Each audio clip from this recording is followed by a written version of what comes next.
Welcome, guys. Welcome back to another live stream here, another tattoo critique, where me and Andy are going to be taking a look at the work that you guys sent in for us to check out. And as always, we like to let you guys know right off the bat, we're here to help. We are not perfect. We were going to make the same mistakes that we might tell you guys, hey, this line's a little off, this, that, and the other. That doesn't mean I'm perfect. Doesn't mean my lines are that way. It just means you ask somebody else to take a look at it, we'll take a look at it, okay? We try to be fair and honest, all that jazz. Anyhow, if you want to go check our work out or follow us to support us, our socials are down here. That's mine there, and that's Andy's over that way. So anyhow, with that stuff out of the way, as always, guys, we're going to go take a look at the Tattoo Challenge submissions first. So if you submitted anything for the Tattoo Challenge, we're going to take a look at that in just a couple minutes. Then after that, we'll go ahead and take a look at the work that you guys sent to the email scrolling at the bottom of the screen. Now, we take a look at work sent in during the live stream. So I think the notification went out probably around 5. So starting at 5 o'clock p.m. onward, we will look at your work until we run out of time. We usually go for about 2.5 hours, and first come, first serve kind of thing. Excuse me. If you guys want to participate in the Tattoo Challenge, in the description, you'll see a link at the top to a Google Drive. You can go click that, check that out. You can tattoo any of those pieces inside that Google Drive on fake skin, real skin, pig skin, doesn't matter, and send it to the email that's in the description right underneath that link. It's tattoomesomething@gmail.com. The only stuff that gets sent to there is the Tattoo Challenge tattoos, which are guaranteed to be checked out. I feel like a broken record, guys, because I say this all the time, and it's kind of long-winded. So, again, sorry for you guys who are always hearing the same spiel every Sunday. Sorry we missed last Sunday, guys. My daughter's birthday. I was out in Virginia. So, anyhow, that's that. We're going to try to stay more consistent here moving forward. Like and subscribe. What else am I missing? Give the video a like, guys. Subscribe if you're not already. Thanks for being here. Andy, welcome. We're back. Yeah, it's been a while. It seems like forever. I know. It was weird because obviously I went off with it 2 weeks, and then we were back for one. Then we went off for a week. Right. And then we're back. It just, I don't know. I was feeling a bit lost last Sunday, to be honest. Dangling around. I was like a spare part. Right. But no, we're back, and I'm interested to see what we've got. Yeah, me too. I really am. It was interesting because I too kind of miss the stream, because even though sometimes I'm like, oh, that's right, I'm gonna go do the stream, and but it's really weird to miss it that often. You kind of legitimately miss it. Sometimes you feel like a broken record. Sometimes, Andy, where you feel like we kind of say the same stuff, but there's only so many things you can say about a tattoo. So when you take a little break, it's kind of nice because you're kind of interested. What the heck? What's awaiting us? Yeah. Just a quick one before we jump on it. There's somebody in chat. Hi, you later. She's that tattoo. She's tattoo artist. I think it's from Belfast or Ireland. Yeah. We missed. I think she'd done a first one on skin. We missed it by a couple of emails, but if you remember, we quickly looked at it. Now I've been watching her Instagram, and she's coming along. But what I would like to say to her, she popped some videos on of her actually tattooing fake skin. No. And I'm not saying that her tattoos are amazing, and there's definitely something there. But what I would say to you, there's a couple of little things I've noticed in her practicing that she's not doing, that if she gets into anger doing, and that it will make her transition into skin so much easier for her. But yeah, that's a topic of conversation for another thing. But what she's doing, she's doing great. I don't follow her on Instagram, and she's doing great. But there's just a couple of things on her practicing on fake skin that if she actually implemented these other couple of things, that it would make a transition onto skin a lot easier for herself. Right. But she's doing great. I just noticed while she's in chat, in case she decides to jump off. Yeah. at that. But she did say she'll be sending it in some working tonight. So cool. for anybody who's doesn't know what we're talking about, again, we do this. This is episode 33. So for 33 weeks, Sundays, we've been here live, and you get to know the people who send their work in. So we've gotten to know Ari later. We've gotten, I mean, there's tons of people in here. We're just, that's a particular person in the conversation right now.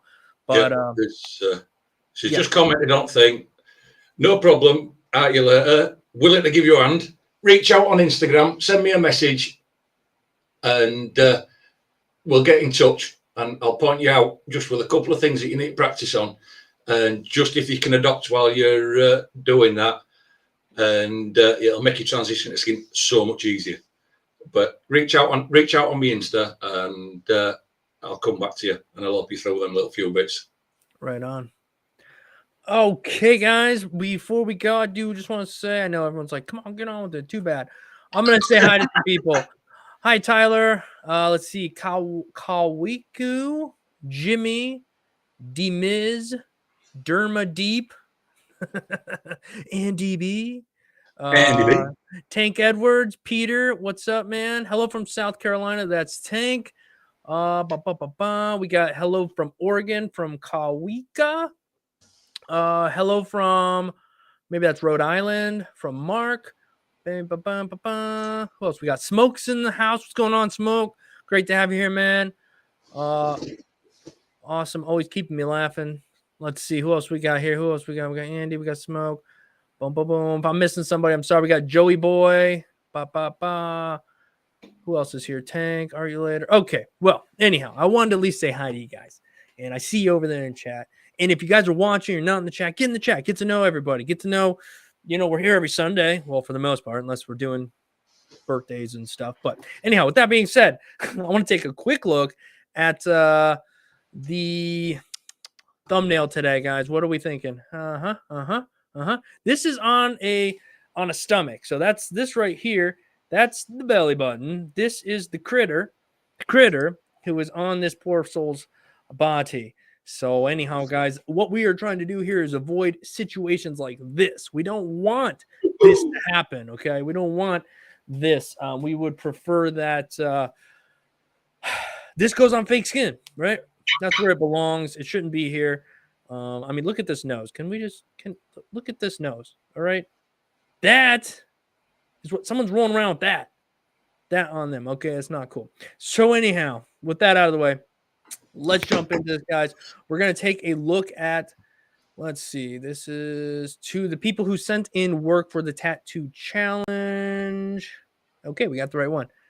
Okay, so the first person up, and I don't know if this is a challenge piece. It is not, so somebody sent their, let me double check. Oh, gosh. Oof. All right, not good. But unfortunately, deleting because the wrong email address. This is the email address only for the tattoo challenge, right? You're guaranteed we take a look at your work if you do one of the pieces in the tattoo challenge. Link in the description.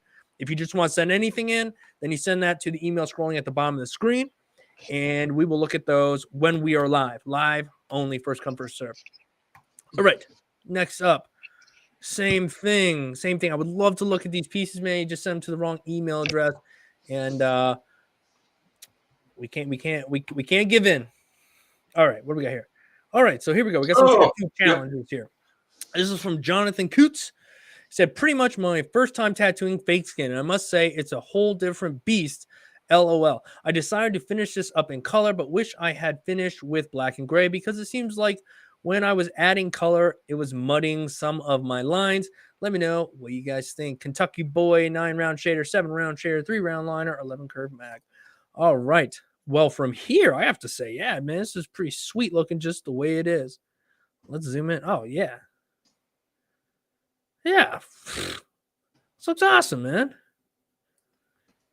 I don't even want to dig around and look for anything. It just looks good. Fucking clean, isn't it? Yeah, it's clean. I love the thick lines around the outside, thin lines in the middle. We have different weights.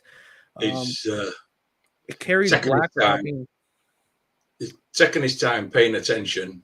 Nice use of a bold liner, but then it is gone in with that fine line, and it's pretty much nailed this. I like the center too. He did this in like a lighter tone. It's not even black. This is probably like a 5 drop or less worth of black there. Very nice.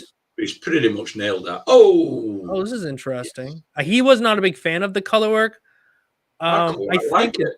I do. I don't think it's bad, especially considering it went right over top of the gray that he already had. So some stuff is going to be a little muddied here and there, but yeah, it's cool. It's cool. It's saturated. It's in. Yeah. I like the little highlights up here too, a little bit in the heart. It's got a nice use of color, nice use of color separation, offsetting.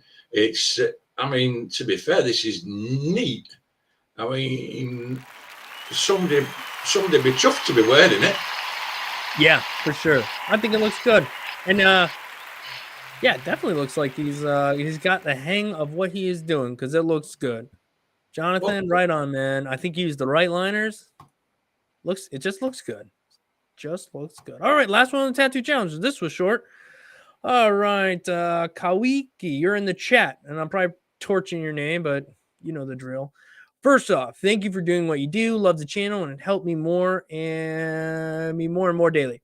Got my CNC Q2 mid-September of this year, but haven't been able to do much.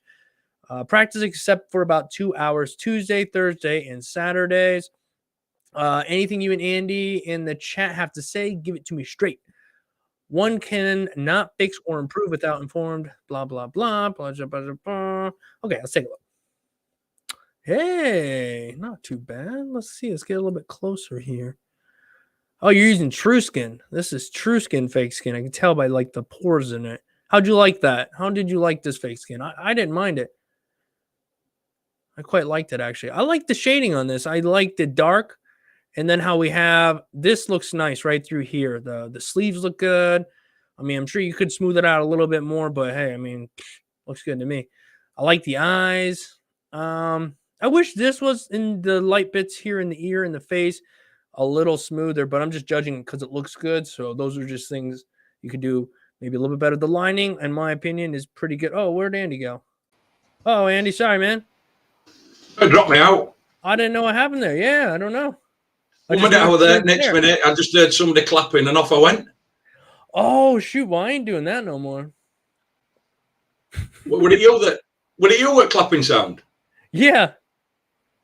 No, yeah. I just heard a load of clapping and I looked down at the laptop and I moved mouse and that, and whether I've knocked it off or you knocked it off, I just disappeared and it's all gone. Oh, I didn't even, Andy, I feel bad, man. I was looking at just this. It wasn't until I looked over that I realized, oh shoot, you're not even here, man. What the heck? I thought it was quiet. I'm thinking, Andy ain't got nothing to say. That's fine. Whatever. I will just keep throwing my thoughts out there. I thought this was good. I think up and around the ear and the face could be a bit smoother, and the lining is like pretty decent. Yeah, lining could be a little bit smoother. Yeah, and the saturation, you can see a bit of maybe we're moving just a little too fast. But yeah, it's like I said, I mean, it's shading, like I say, up around here could be a bit smoother. Just you're shading in one direction, then just slightly shading other direction. It will fill your striation marks in a lot easier with a lot less passes. And like you said, there's a couple of the shall we say the longer lines that is pulled. There's a little bit of saturation and a bit of wobbles, but the shorter lines, all the shorter line, which are a lot easier, a lot more comfortable to pull. Right. I will say are a lot better. Somebody did have a question, and it's good because I want to say what I mean by it. It's kind of what I understand. By smoothing it out more, you mean a few more slow layers. If you can see my can you see my mouse on the screen? Probably not. Let me see if I can move this down. Okay, so now I can see the mouse. So what I mean by that, you see this dark, let me zoom in a little bit. This dark bit's over here, and this right here, it kind of feels like it's, I don't know, a bit choppy.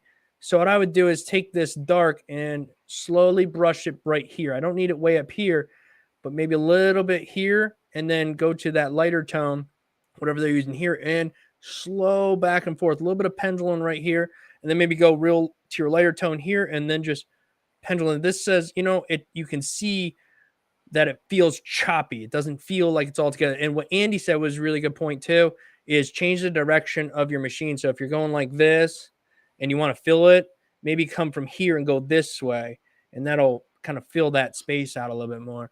It's a really hard thing to explain. So It I is. hope that it kind of makes some sense. It's something you've got to see and you've got to observe. Yeah.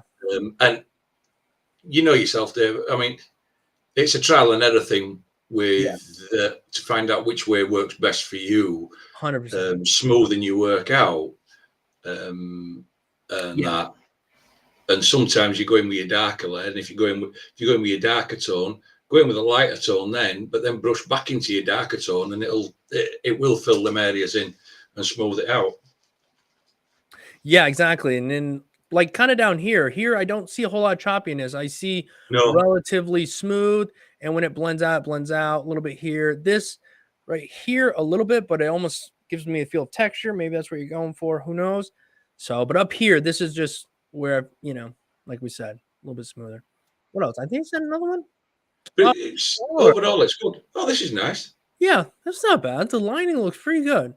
Looks pretty good. There's little things here and there, but I mean, if I did this on fake skin, there'd probably be a few little things here and there too.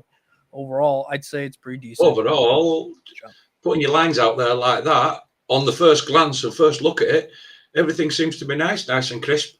Like you say, a couple of tiny little bits, but I'm not even going to get into that one with him. Overall, it looks nice bit of lining. Yeah, not bad. Like you said, little. I think the only spots are maybe in a couple of these leaves. Yeah, not bad. Yeah, cool beans. Hey, thanks for sending that in, man. I'm glad to take a look at it. I hope anything we had to say helps you out in some way or shape or form. But all right, so let me refresh this just to make sure nobody sent anything in. All right, we're good. All right, now we are officially jumping over to our other email address, and we're going to start at 5 o'clock. Boom, boom, boom, boom. Okay, 5:30. That's the first one. All right, first up is Tyler. Hey, Dave, this is my most recent tattoo I've done. This was done on practice skin from Frankenskins. I would definitely recommend this company. Maybe in the near future, you could do a review video on the skins. I've never tried them. Maybe. I guess I'm to the point now I haven't really tattooed a lot of fake skin anymore. This looks sweet. Let's see what we got. Hey, look, from here, this looks awesome. I don't know what we're going to get when we zoom in, but hey, it looks really cool from here. And by cool, I mean, like, I don't know. It looks like what it's supposed to. It looks pretty evil and what have you. Wow. I like it. What sells this the most is there's not a whole ton going on in here, really, but it's executed properly. I mean, you could get a little bit more going on in here if you wanted to, but the lips are done right. We have these nice highlights in the right spots. The teeth are popping out. It's very contrasty, and it works. I don't have any issues with it. I even like this little bit right here. Boom, little blood hang. What do you think, Andy? Am I crazy? Yeah, it's not my cup of tea. It's heavy dark. Yeah, it's very dark and then extremely light. But like I say, where it is dark, it's put in well. There's not a whole lot of, shall we say, line work to judge on this one. Not really. No. The overall piece reads, and it does read well. And that, I think there maybe could be a little bit more softer shading in the whites, where it's meant to be white. In this, like, I'm assuming it's like a nun's headdress here. There could be just a little bit of super pale, even on a white or a light area, you will get some sort of casted shadow from the rest of the hood or the face. So I think it would have been nice to have some super pale, maybe even just like a one drop. What's this over here? All right, now all of a sudden I was kind of drawn to. What is this? Is this a shadow? Where? Oh, I keep thinking, why does it? Sometimes it shows my mouse and sometimes it doesn't. The right side of the teeth, like it's not clearly on the side of the face. When it comes into mouth. Yeah, this dark shadow going into the mouth. Yeah, it looks funky there. I'm confused by it. You would have thought you'd have still seen the mouth all the way around. And I think it would have read better if you'd have seen the mouth, the lips and the frame of the mouth all the way around. I think it would have read better. I think it's supposed to be some sort of shadow. I'm not 100% sure, but it does just throw the mouth off a little bit. Yeah, just kind of, and I'm sure that shadow's coming from something, but I don't know where it's coming from. You know what I mean? Like over here on the left side, we can tell this shadow is coming from this drapery right here, creating this shadow. Yeah. But over here, it probably is, but I don't get the feel that it is. You know what I mean? Yeah. So it's interesting the more you look at it, but yeah, which would have been really cool for this piece would to see more put into it. Like even like let this go. We have the super contrasted image. It's cool when you first look at it, you're like, whoa, I know exactly what that is. That's kind of the idea. You know what you're looking at. And then from there, we definitely could have even put in some light tone, something in here just to give it a little bit more. It's 100% contrast here. But yeah, that's cool. And this is Frankenskin, huh? Kind of has that true skin sort of look with the texture and whatnot, but I'll have to try checking that out. Cool beans. All right, next up is Nailgood. Nailgood? I don't even know. Jason is a work in progress, still learning. Hope you enjoy. Okay. Okay. Oh, it's a horrible photo. God, what is? That's a bad photo because you've got light glare in the middle of it. But yeah. what I can see, Dave, is the line work that's supposed to be a ripped skin, and I think that's supposed to be the outline of his knife. Oh, and what man. I will say to you is that's bad. Yeah, that's rough. Those lines look like they're like, I don't know, like scratched in. They're looking very, very, very scratched in. Like you've got double passes, like they've been backwards and forwards and missed it. And this, that, blowouts and the line works. I can't really see much of the mask because of the glare. I can't either. So it'd be unfair to make some sort of comment on it. Right. I'm going to go on the line work of the rest of it, whereas that's jacked. Is that line work, unfortunately. Yeah. It's good to know what you're looking at, though. It's good to know. Again, some people just don't know whether their lines are good or not. They might very well think, hey, this is there's a line in the skin. I must have got it right. Well, not necessarily. And this is not right. It's very inconsistent. Like Andy said, blowouts, really light spots, scratch spots. When I look up in the face, though, I see the two black holes, sure, for the mask. This nose thing is like totally wrong for a Jason Voorhees mask, isn't it? Yeah, and it's like a sideways nose thing. And these, I can see the drag marks of the needles, which is nothing wrong with that when it's intended, but it looks confused. Like the person doing it may have been a little bit confused, lost, maybe trying to bite off too much. It's like you say, that nose view for the actual angle of the mask had been more of a face-on view. You won't see that much sideways on it. Yeah, yeah. That's the sideways thing. It says, what the heck? All right, and looks like they've definitely been doing other pieces, but you could have, it is good that, if you want to tattoo yourself, but you could have saved all this canvas that you have here that you've used if you just done the worst thing in the whole world, and that is just practice on some fake skin before you use your own. Because fundamentals, and like we've said before, get your fundamentals down on fake skin. There's no need to be wrecking skin as it stands. At least just get familiar with everything on fake skin. The worst you can do with it is wreck it and throw fake skin away. Whereas, like I say, this stuff's here for life, basically. Yeah, really. I mean, yeah, they'd have to be fixed, covered up, or lasered, and all of those suck. It's just you can always stop now. You can always stop now and go monkey around with some fake skin, you know what I mean? And that's going to teach you're going to learn a lot of stuff. You can mess a bunch of stuff up. And of course, I say this like a broken record. Fake skin is not like human skin, but you can work out a lot of techniques. All kinds of stuff can be worked out on good quality fake skin. And then when you make the transition, it's still a struggle, but it's going to help tremendously. So, all right. Well, we've looked at those two.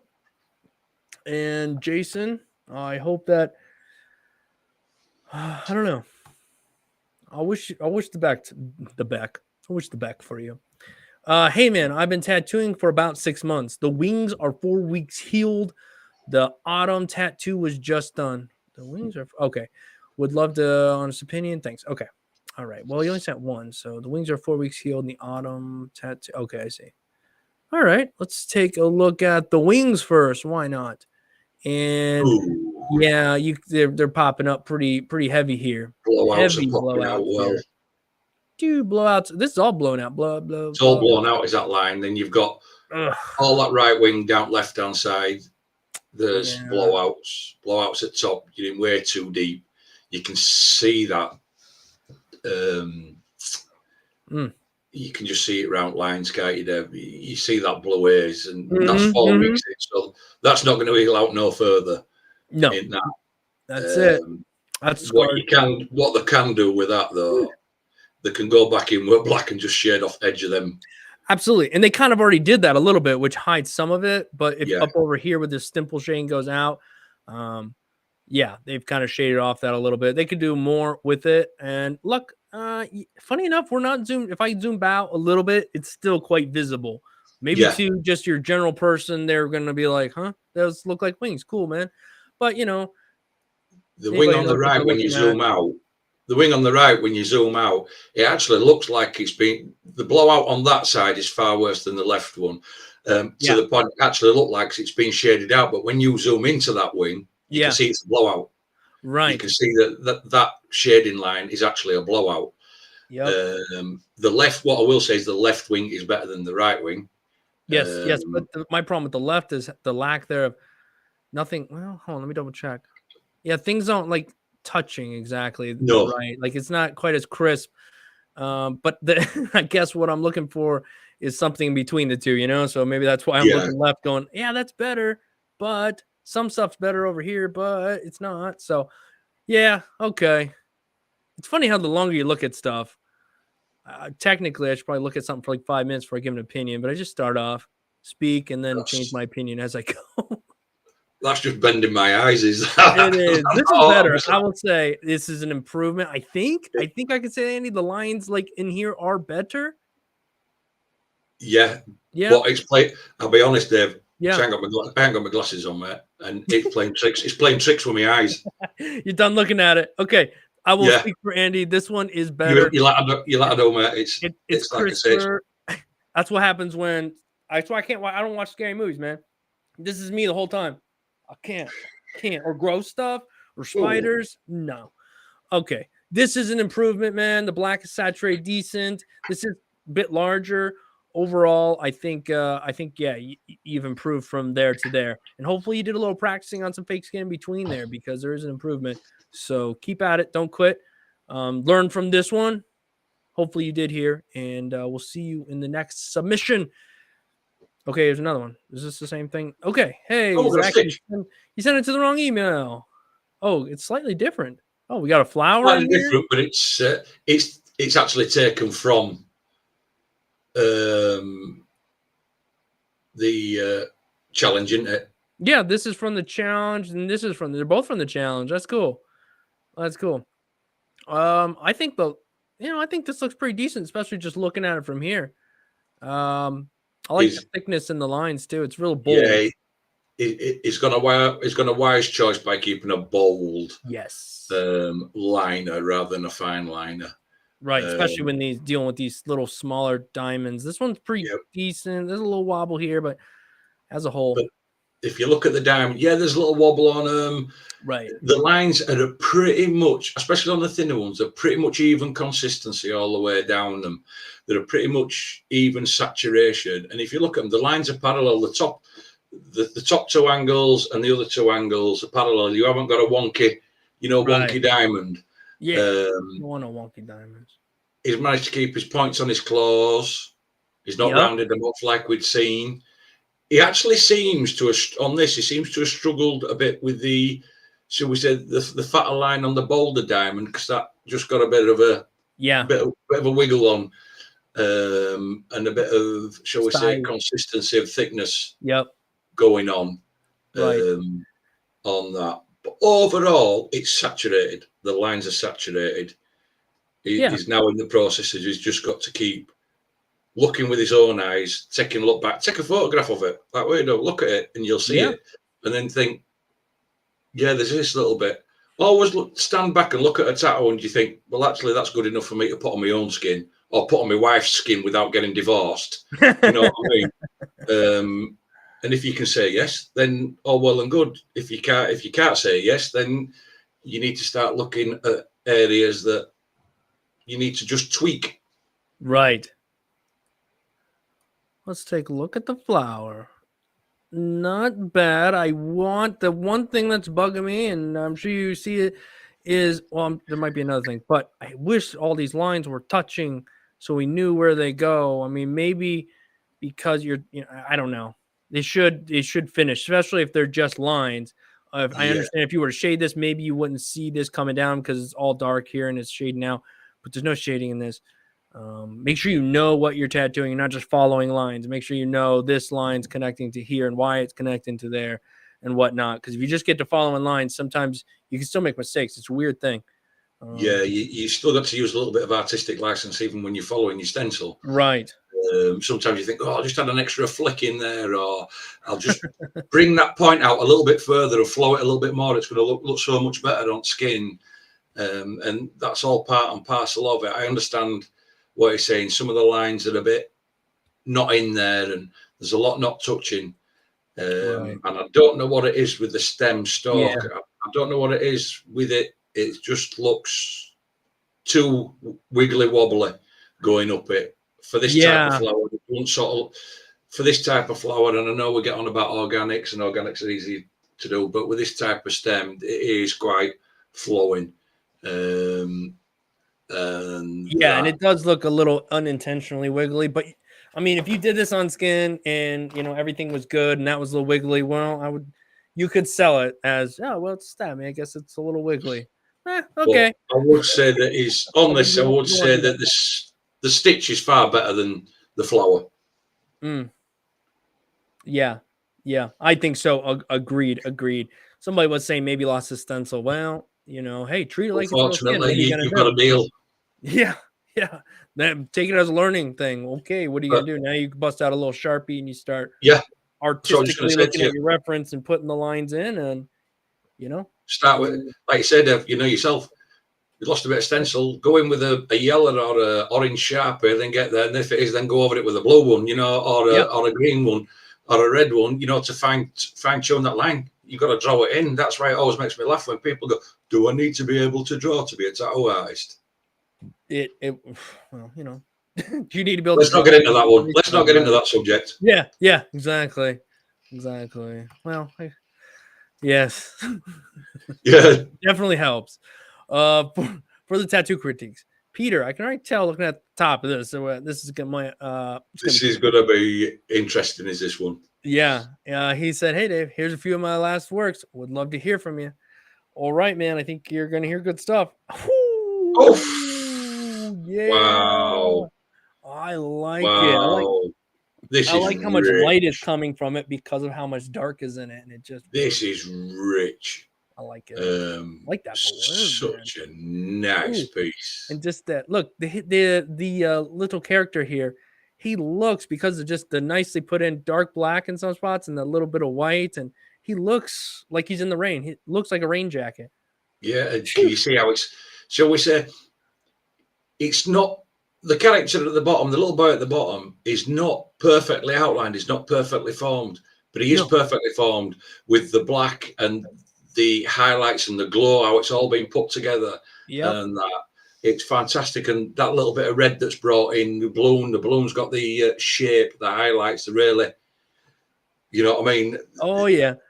Oh man, it's beautiful. Smokey, right? It's like, it'd be unfair to critique this piece. I mean, I can only say good things about this. The face, how it's got the glow on the cheeks, the forehead, in the eyes. I bet I don't know if you can get in any further, which is a bit unfair. I mean, you look at the eyes, look at them eyes, they're pure evil. Look nice. I love that little highlight here, the attention detail, the right amount of gray in there to sell it. Even the teeth, highlights in the right spot, and the little dark spot next to it. So it's the details. I was talking to people. It's the details, which I can say that and not be able to do that at the same time. Acknowledge the fact that I need more fine details. And that's what takes that to the next level. and I love the details in it, and some simple techniques in here too, guys. Learn. I Yeah. mean, look at that. But it's the dark and light are in just the right spots. I love the hair. I don't know. I'm a sucker for this because of how they did the hair, and I'm sure the reference showed it that way. But I hate doing hair, and I like the openness here that we have. It really just sells that light being there. Yeah. And I don't know. I just like the hair. I like the whole dang thing. What am I talking about? It's meant, I mean, like you said, the hair, that bit at the top. I hate doing hair because it just always seems so time consuming, so Yes, boring. yes. And you're That pretty takes well forever. toast by the time you get up here. Yeah. So you're just trying to keep it like, all right, come on, slow down. Come on, let's get this together. I already hate doing hair, so But I have no respect for it. this is meant. It's a really nice piece. Yeah. Yeah, cool. Well Oh, done. there's Well another done. tattoo here. Oh, we were busy on that one. I didn't realize there was more. Yeah, this is totally almost a different style. It's just black and gray, but it's really cool. Love the eye. Yeah. Same as the dove, and what's cool is how it's mixed stuff, This has got that like neo-trad or whatever you want to call it. Solid thick border on the outside, the stippling on the inside. It's just cool looking. But it's like you say, look at this. I mean, yeah, that's cool. This too. is such a nice piece. Fur's done really well. And if you look at it, the fur's done really well, but without being over detailed. Right. But when you sit and look at it, it is detailed. There's enough in it for your eyes to fill in everywhere and make it super detailed. But he's not gone over top. No, I think it looks use good. of light and darks is amazing. Yes. Really nice. Oh, hands. Oh, geez, I burped while getting excited about hands. Oh, excuse me. Yes, these are nice. Nice looking hands. Yeah. I hate hands. Those look nice. Fingernails at work. Yeah, Peter, very nice job. If some of them were just looking at, I mean, it goes without saying, nice job. Oh, this is done totally different, but it's also cool. I do like this one. Yep. It's a different take, isn't it? But again, look at the little boy at the bottom. Yeah, he's still done like it's still done superb. You know, the detail, you can even see the fold in the creases in his trousers. Even though it's dark. That is cool. This is really good stuff. All right. Well, Peter, thank you for letting us take a look at your work, man. Obviously, it's fantastic. And feel free to send in whatever you want, whenever you want. We love looking at.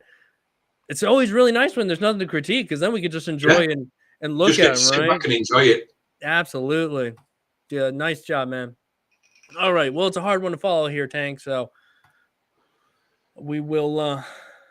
All right. Some of my work. All right, Tank. Let's take a look here. Okay. Ouch. Well, it looks pretty. It looks harsh. It looks harshly put in. And sometimes photos can be your friend or your worst enemy. Could be the way the light's hitting this, but this looks like it was hammered in. Yeah, it's got a glare on this photo. What I will say. Yeah. What I will say, I instantly picked up on. Sure. I'm looking at the lines around the horseshoe. The pretty smooth. Yes, they are. They're pretty even all the way around. Mm-hmm. Even to the right hand side of the horseshoe, the little tail that comes off with the rounded bit. Them two sets of lines are nice and parallel. Yes. You know, I mean, we've seen them where they come round and they're bowed in. They're all over the place. It's the horseshoe. The horseshoe for me is nicely done with just enough. Although it looks hammered in, I will be honest with you, it looks like it's been drilled in. Does this? Yeah. But what I'm saying is the horseshoe looks enough for me. Where I have the problem is with the feathers. The feathers don't. The feathers don't go with this horseshoe, and the how can I put it without being awful? They're not very well done. Yeah. For a feather, they seem to be rushed and scribbled in. Right, and they're very stiff. Yeah, there should have been more detail, but less detail in it. You know, and more formed, and just taking a bit more time on shading wise. These look like they've just been like done and down outside, down middle, and then put a lighter tone in the middle, and off we go.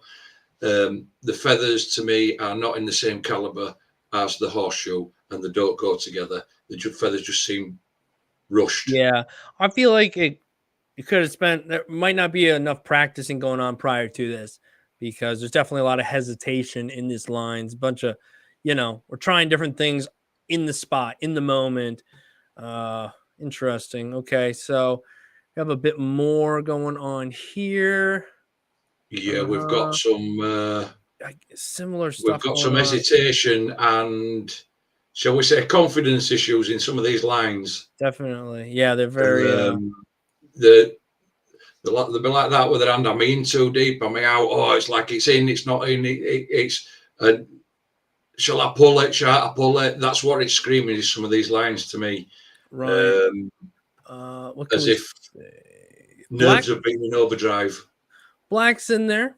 Black looks pretty decent in this photo, but a lot of the real issues here, we got these lines up here. I don't know. Their hair, again, maybe they're supposed to be that way. And this photo is also a tricky one to read, but I don't know. I'm just not feeling it. Just doesn't. I mean, sure, it's a tattoo. They're not right out them lines. I know that you can get away with a few wavy lines on this and thing, but when you look at them lines, they're not confident lines. No. And the shading is not anywhere close to confident. We're trying to learn the shading right now in this moment while we're doing this tattoo. It looks like, right? Because it just looks like you have a shade. You have black and then you have a shade. There's no values at all anywhere in here. Not that it needs it, because it could just be a black and white piece, really, if you wanted it to. Yeah. But you incorporate some shading, and it's, I don't know if it's a lack of drawing for what you're doing. I mean, you can tattoo without having the greatest drawing skills, but you've got a tattoo within your realm, right? So you might be your outside artist realm. Right. You might be stretching for something you want to do, but can you do it on paper to a level that will translate to skin? So, yeah. Okay, let's take a look at this one. This one is much better. Yes, it is. It's smaller. It's much better. The saturation in the papa is missing. Right, you got the holiday bit openings here, and you can always tell when your lines are much darker than your black fill. And same with thing, but the line work in the dog, because it's smaller, and because it's small, you're not having to pull big ass lines at anything. You can see that, like anybody else, your confidence in pulling the line goes up because you're not looking at this big long line, thinking to myself, or you'll know yourself there. You'll look at a line and think, you I ain't going to have enough ink in my needle tip to pull that line in one. So it's going to have to be done in two. It's going to have to be done in three. So I've got to get in, get out, get in, get out, get in. But when you've got a shorter line, you're confident you've got enough ink, you can get in. You've only got a small arm movement, you can go around this, that, and other. And everybody's confidence level goes up at that point. Right. And it tells in this one, even though the lines aren't 100% again. Yes. And there is a little bit of saturation issue, but you can tell because it's pulling shorter lines. The confidence level is up. That's it. You want to do those small lines, especially in the beginning, because you want to get comfortable with how the needle sounds in the skin, you want the outcome to be good, and you to see what you're doing when the outcome comes out good, so you know what you're looking for moving forward. My only, real complaint here again comes down to the shading in this. I guess you can probably get away with it this way because of the imagery, but if you're going to do it, just it has like a real I'm trying to help you here. Okay. So it has like a real kind of like this scratchy sort of shading going on here. It's very harsh. So I don't know if it doesn't look like using a mag or anything. Maybe use the liner to do this. I'm not sure exactly what needs to happen here, but the shading, what you have going on here, feels a little off to me. It gets a little bit muddy in my opinion, but you know what? From over here, I think he's improved. If we're looking at this piece, we come across overall an improvement. So keep at it. Maybe now continue to work on those lines. They are improving, but remember, you're going to take one step forward and you'll feel like two steps back. So those lines are good today. Don't get too confident. I remember doing this in the beginning too. I got that, and then boom, you'll get put in place real quick. So while you're working on those lines, maybe on some fake skin or whatever, work on the shading. Work on the shading. Try to figure out your values. Try to figure out your motions to get the shading, your shades in the skin or whatnot. Yeah, And if you're really like lost, you you said. can always draw. What's up? No, it's like you say, just grab your piece of fake skin, just play about on it, working out how much pressure and everything you're gonna need for a 3-round liner, for a 9-round liner, for a 14-round shader, curved mags, just brushing. You don't have to draw anything. You can just squares or whatever, and just shade, practice transitioning from a dark to a light shade or whatever. It all goes. But like I said, just a bit of practice, For and it'll be sure. fine. For sure. For sure. It's nice to watch people improve. So nice job. All right. Well, this looks interesting. Hopefully, I'm not going to get kicked off YouTube. I think he's got close. The first sculpture I've attempted, second time on fake skin. I used a 3-round liner and 11 curve mag with dynamic black and dynamic gray wash set. Okay. Second time on fake skin. I used a 3-round liner and 11 curve mag. All righty. Let's take a look. Okay. From here, looks cool. I think it's going to look cool when I zoom in too. Oh, look at those nails. Or clip those bad Larrys. But this looks nice, man. Look at, you got a little quarter there to give representation of the size. I like this. I like this. What's cool is there's solid black in places, which is nice. I take my hats up to anybody that does these super small, things and gets this much detail in, because these can take as long as a big ass piece to get right. Because, like I say, these things are so small, you've got no margin for error. You can't hide it anywhere. Yeah, you go wrong with anything, you can't hide it. With a bigger tattoo, you can hide it. Yeah. And this it's smooth. It's got a nice texture in there. I mean, it's got texture. It's got in face. I mean, just for simple, look at the links on the chain. Yeah, yeah, they're very nicely done. Nicely done. Even. The only thing I would say with this one, and I know it's on fake skin, and I'm not getting it. I do like the piece. That it's got a dark background. It's got a light piece, and it looks like he's used a very light tone, right, and built it in. Which, you're saying you can use a 1-drop, but keep going over it on fake skin, and you will get to a really dark tone. Right, and it doesn't really work in the skin. But if you put it in skin and it was this light, when it went in, you've got to watch out for it getting lighter. And I've seen it so many times that it gets lighter to the point it's too light. But that's my only issue with this. I mean, I love it. I love the crown, love the chain, the hair, the face. I just love how it's done. And the people that do these super small, detailed micro tattoos. I think what you're trying to say, and I agree with you, Andy, is that this looks sweet. It looks really nice. It's executed very nicely. I really like it, just like Andy said. But sometimes we look at pieces and we have to say, how's that going to translate to the skin? How's that going to look in the skin? How's that going to look healed in the skin? And so I think I agree with you, Andy. I think we're kind of looking at it and going, hey, maybe be careful. If you do this exact thing in human skin, you might get a very light result as it heals up. So if you were to, and again, you might not, you might get a perfect result doing it just this way. I'm not here to say you won't, but maybe think about in a little bit of more mid-tones. We got a lot of lights here, things like pieces of color, shades I would consider on the lighter side. So maybe, and you got this rich black, maybe just find a little bit of mid and put a little bit more mid tones in there. That way, if your lights kind of fade a little bit more, those mid tones will help carry it. My opinion, that's all. Yeah. Super nice piece, though. Yeah, it's really nice. Yeah. This is from Ren. All right, Ren. We don't have any information, though Ren does sound like a familiar person we've looked at work from. Yeah, okay. Wait for Stimpy. I miss Ren Stimpy, man. Oh, okay. I think the it takes a few minutes to look at here. Maybe what I would have done, and it's only because we're looking at it right now, and it looks like you did a pretty decent job of getting all the little spots filled with black, but maybe just to get one more look at it and really try to get right up to these little tiny spots. But For the most part, it looks like you got the black in there. I think we have a few like line consistencies here. We got a bit thicker over here. A little. It probably works, especially from about this distance. But when you get in a little bit, you can kind of see this the eye, the circle in the eye, whatever you want to call it. It's just slightly oblonged a little bit. But again, it's right on the shin right there, and I don't know if you did it on yourself because that can be tricky. So I'm assuming that this is a few. It's on their partner. Right. Is this straight away after being tattooed? Yeah. Because I can see thing there, but it just looks. I'll tell you what. Just need to shave that leg a bit better before you tattoo it.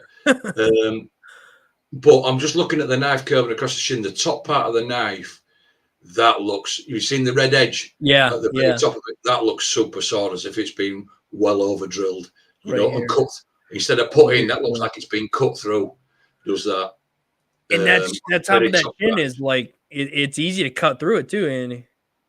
Yeah, you know, just I'm pointing at screen as if you can see it. Just at the very top edge of knife and the handle, you can see how sore it is there, as if that's been drilled through way too fast, too hard. Right. That's going to be a sore heel at that point, with the look of it. There's a little bit more of that same redding around. Yeah, there's here. Maybe running the machine a little bit hard, a little bit too fast. May even, or just slow your machine down. Look at obviously what you're doing. There's a couple of saturation issues on black on the blobs. There's supposed to be blood spattered at the bottom. I can see a few holidays in it.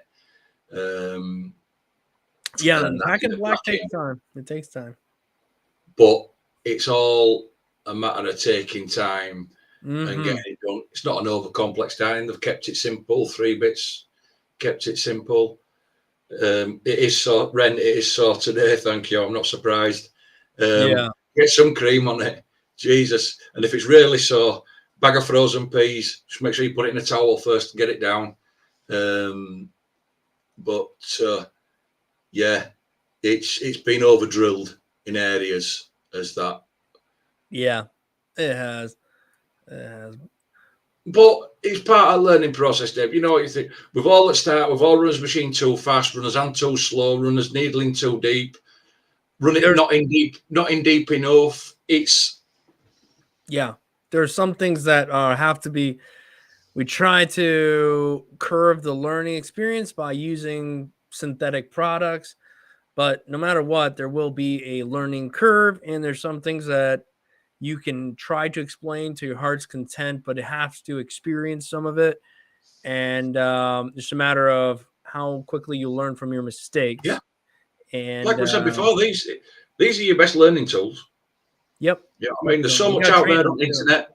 There's so much out there on the internet and even on YouTube to help you along. But these, if you don't take it in and then use your eyes to think, well, yeah, it's a bit red round edge. It's a bit too, you know what I mean? Well, that looks actually bleeding a bit too much, or wiped it, my line's not consistent. Like I say, you've got to, these are your best 2 tools. You have to be open with critique. Yep, absolutely. Inking Philip. Yep, we got Flip. Yeah, Flip. Hey there, Flip. It's Filippo, aka Flip, from Germany, and I'm working in a shop since last May. I visited a tattoo academy to learn how to tattoo. It's interesting. Okay. I know in Germany, I know in California, I interviewed somebody, they do tattoo schools and stuff.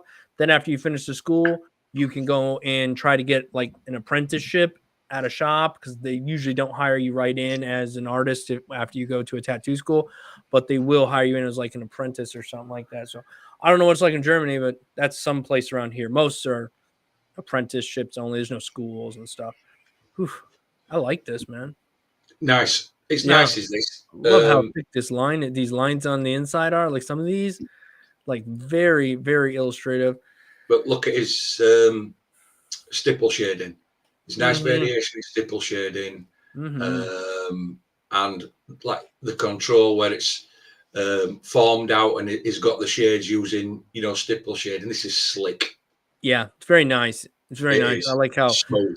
it reads well. It's got some solid black in those Yeah. thick lines, and then they're thin in other places. Just cool. Love the way it's all set up and laid out. Cool little character. Yeah. We definitely, I guess, looking at this piece and seeing all these cool little things in there, the only thing that draws my eye, and I wouldn't care. I literally would think this was cool if I just saw it, but since you sent it, I'll say something, I guess. Up here in the hair, right? We got, and it might be intentional, but it just pulls your eye in. Same over here a little bit, right? Maybe it's meant to be small, going into large. Maybe grade 8, whatever that is. Graduate that a little bit better. I don't know, but that's about it. Mainly this part right here, but you see, my thing on this one is I like the character, but when you zoom out away from it a little bit, Dave, right, and you can see it. My thing on this is because it's an anime character. Yeah, I would have liked to have seen just the hair a bit darker. Oh, okay. A little bit more darker tone. Can you see how the eyebrows are really black? And I know you used whip shading because I look at the hair and I look at the underneath and the bottom parts of his trousers and they're fairly similar colour. Now, on the anime character, if they just put some more in and made their hair darker than what he's got it, but not as dark as the eyebrows, that'd have done it for me. But that's just an artistic preference. And that's all that would have been nice. That's all I think.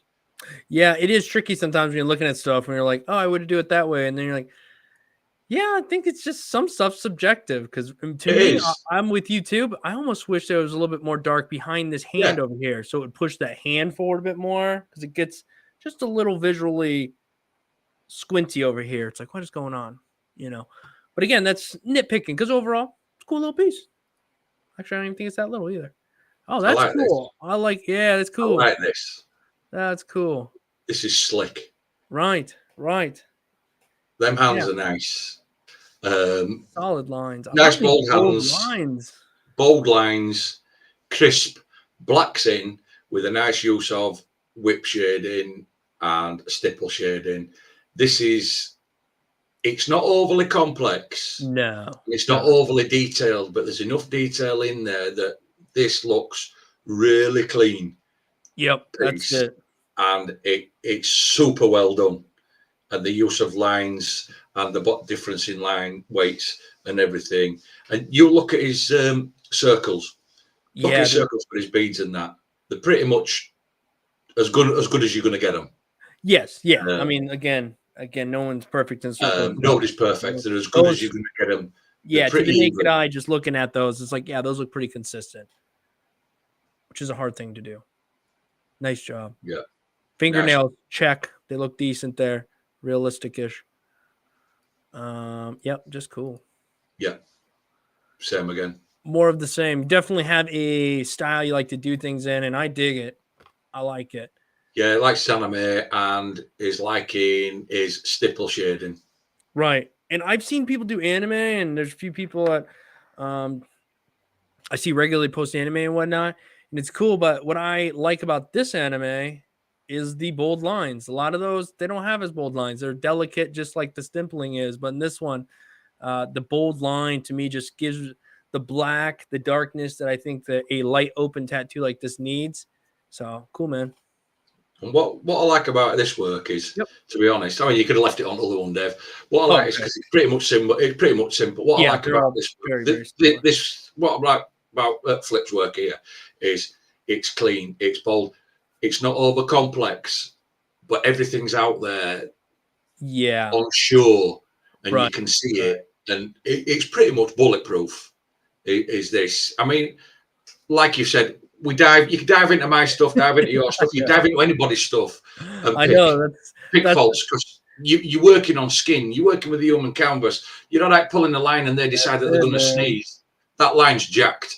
In the Marine Corps, we'd get our rooms inspected like every day or whatever, and they would always say when I was a young Marine that if they walk in and it's already right off the bat, everything just seems freaking pristine, they are less likely to snoop and check more stuff out. Same thing goes for a tattoo. If you look at it and you're like, ooh, that looks good, you're less likely, nor do you care to really dive in and see that little mistakes that are there because they exist. But if you look at a piece or you walk into a room and it stinks, but everything's looking pretty good, but it stinks a little bit, you're gonna start looking around. Why does it stink? What's going on Yep. here? Boom. Same in a tattoo. You look at it. Oh yeah, this is nice. I have no need to dive in. It No. from here it looks good. Everything I can tell it's clean. Blah blah blah. Yeah. Yeah. Because and it's all very very much this. Okay, actually, this one's probably my least favorite of them all. But I also know this location though. Yeah, you just beat me to that, but I don't think it's because of the line work. I think it's because of the shading on this. Yes, you're right. Because the line work's what's carrying this right now. Yeah, but the shading is stipple shading is not on the same contrast he seems to have got in his other pieces, and it just looks a bit lost, round here for this one. So if I'm going to pick on anyone, yeah, it'd be this one. Right. Well, thank you for sending us this work. Nice work. Flip, very good, man. Nice work. Next up, we have Jaden Weber, I think. Only been tattooing 3 or 4 months. Here are a couple of tattoos I've done on my friends. Just looking for some constructive feedback. Okay. All right. You know what? It's not too bad. I mean, you're right across the chest. But again, we start off. All right. As a whole, it's okay. It's all right. Right? Got a little bit of smell going on. So we're going to look a little closer, right? It's not bad. You've only been doing it for a short period of time. Some of these lines, this is where I have issues here. And then a few of these longer lines up around here. And then rounding it out, it's the black. It's not saturated. You can see it all throughout here. It's just not quite saturated. Yeah, this we can see the pickups, the put downs. Yeah. We have the depth. I think that the depth's probably there because for the most part, but it's just hesitation. Maybe you're hovering. I don't know what you're doing, but you're not using what you want to try to do when you're doing these curves and stuff is pull from your shoulder. If you pull from your wrist, I mean, you can a little bit, but however you can stabilize yourself the best, wherever you have to get to pull these lines. If you have to put their head over here, it's on the chest so they can lay out, right? If you got to put their head over here to get that line, then do it. Whatever you have to do, they might. Don't worry about making them feel too weird in the moment because they're going to be much happier that their tattoo looks good, right? So I don't know. I would spend a little bit more time working on the lining. I'm glad this is like a lining, a black filled tattoo. It just stinks that it's on his chest. It's a big old space taken up. Yeah, it's solid.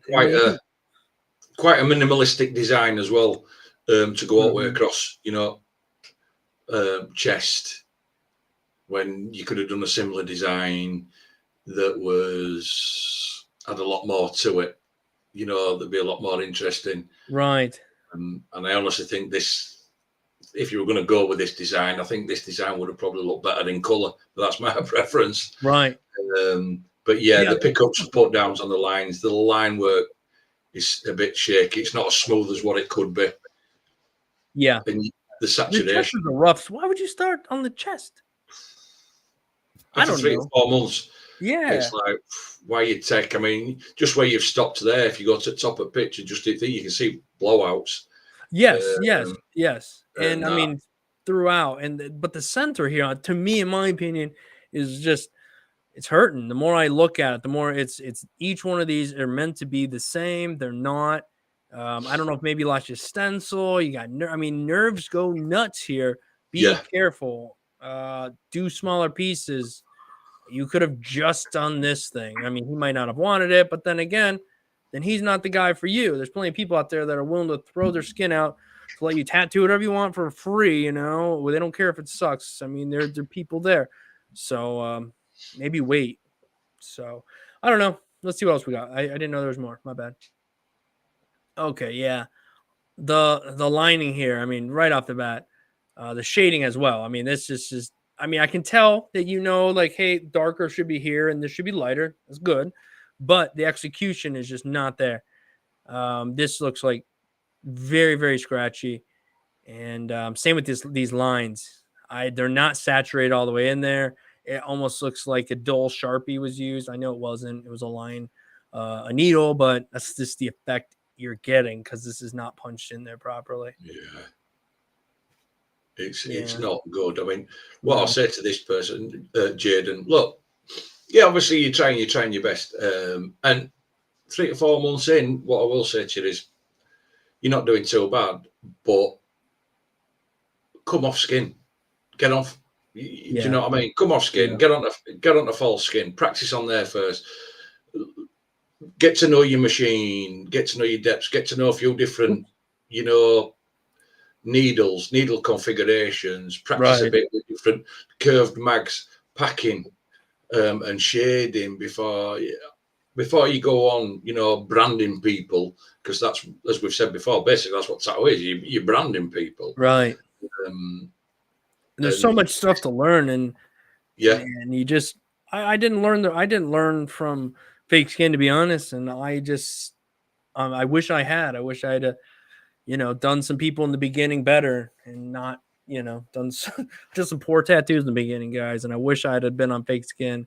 I was told that if you have open skin on your body, then you have no need for fake skin, which I understand the concept, and I think that the truth lies in the middle. For me, anyhow, I wish I could have worked out a whole bunch of stuff on fake skin and then transitioned to like my own skin, then maybe to other friends, peers' skins.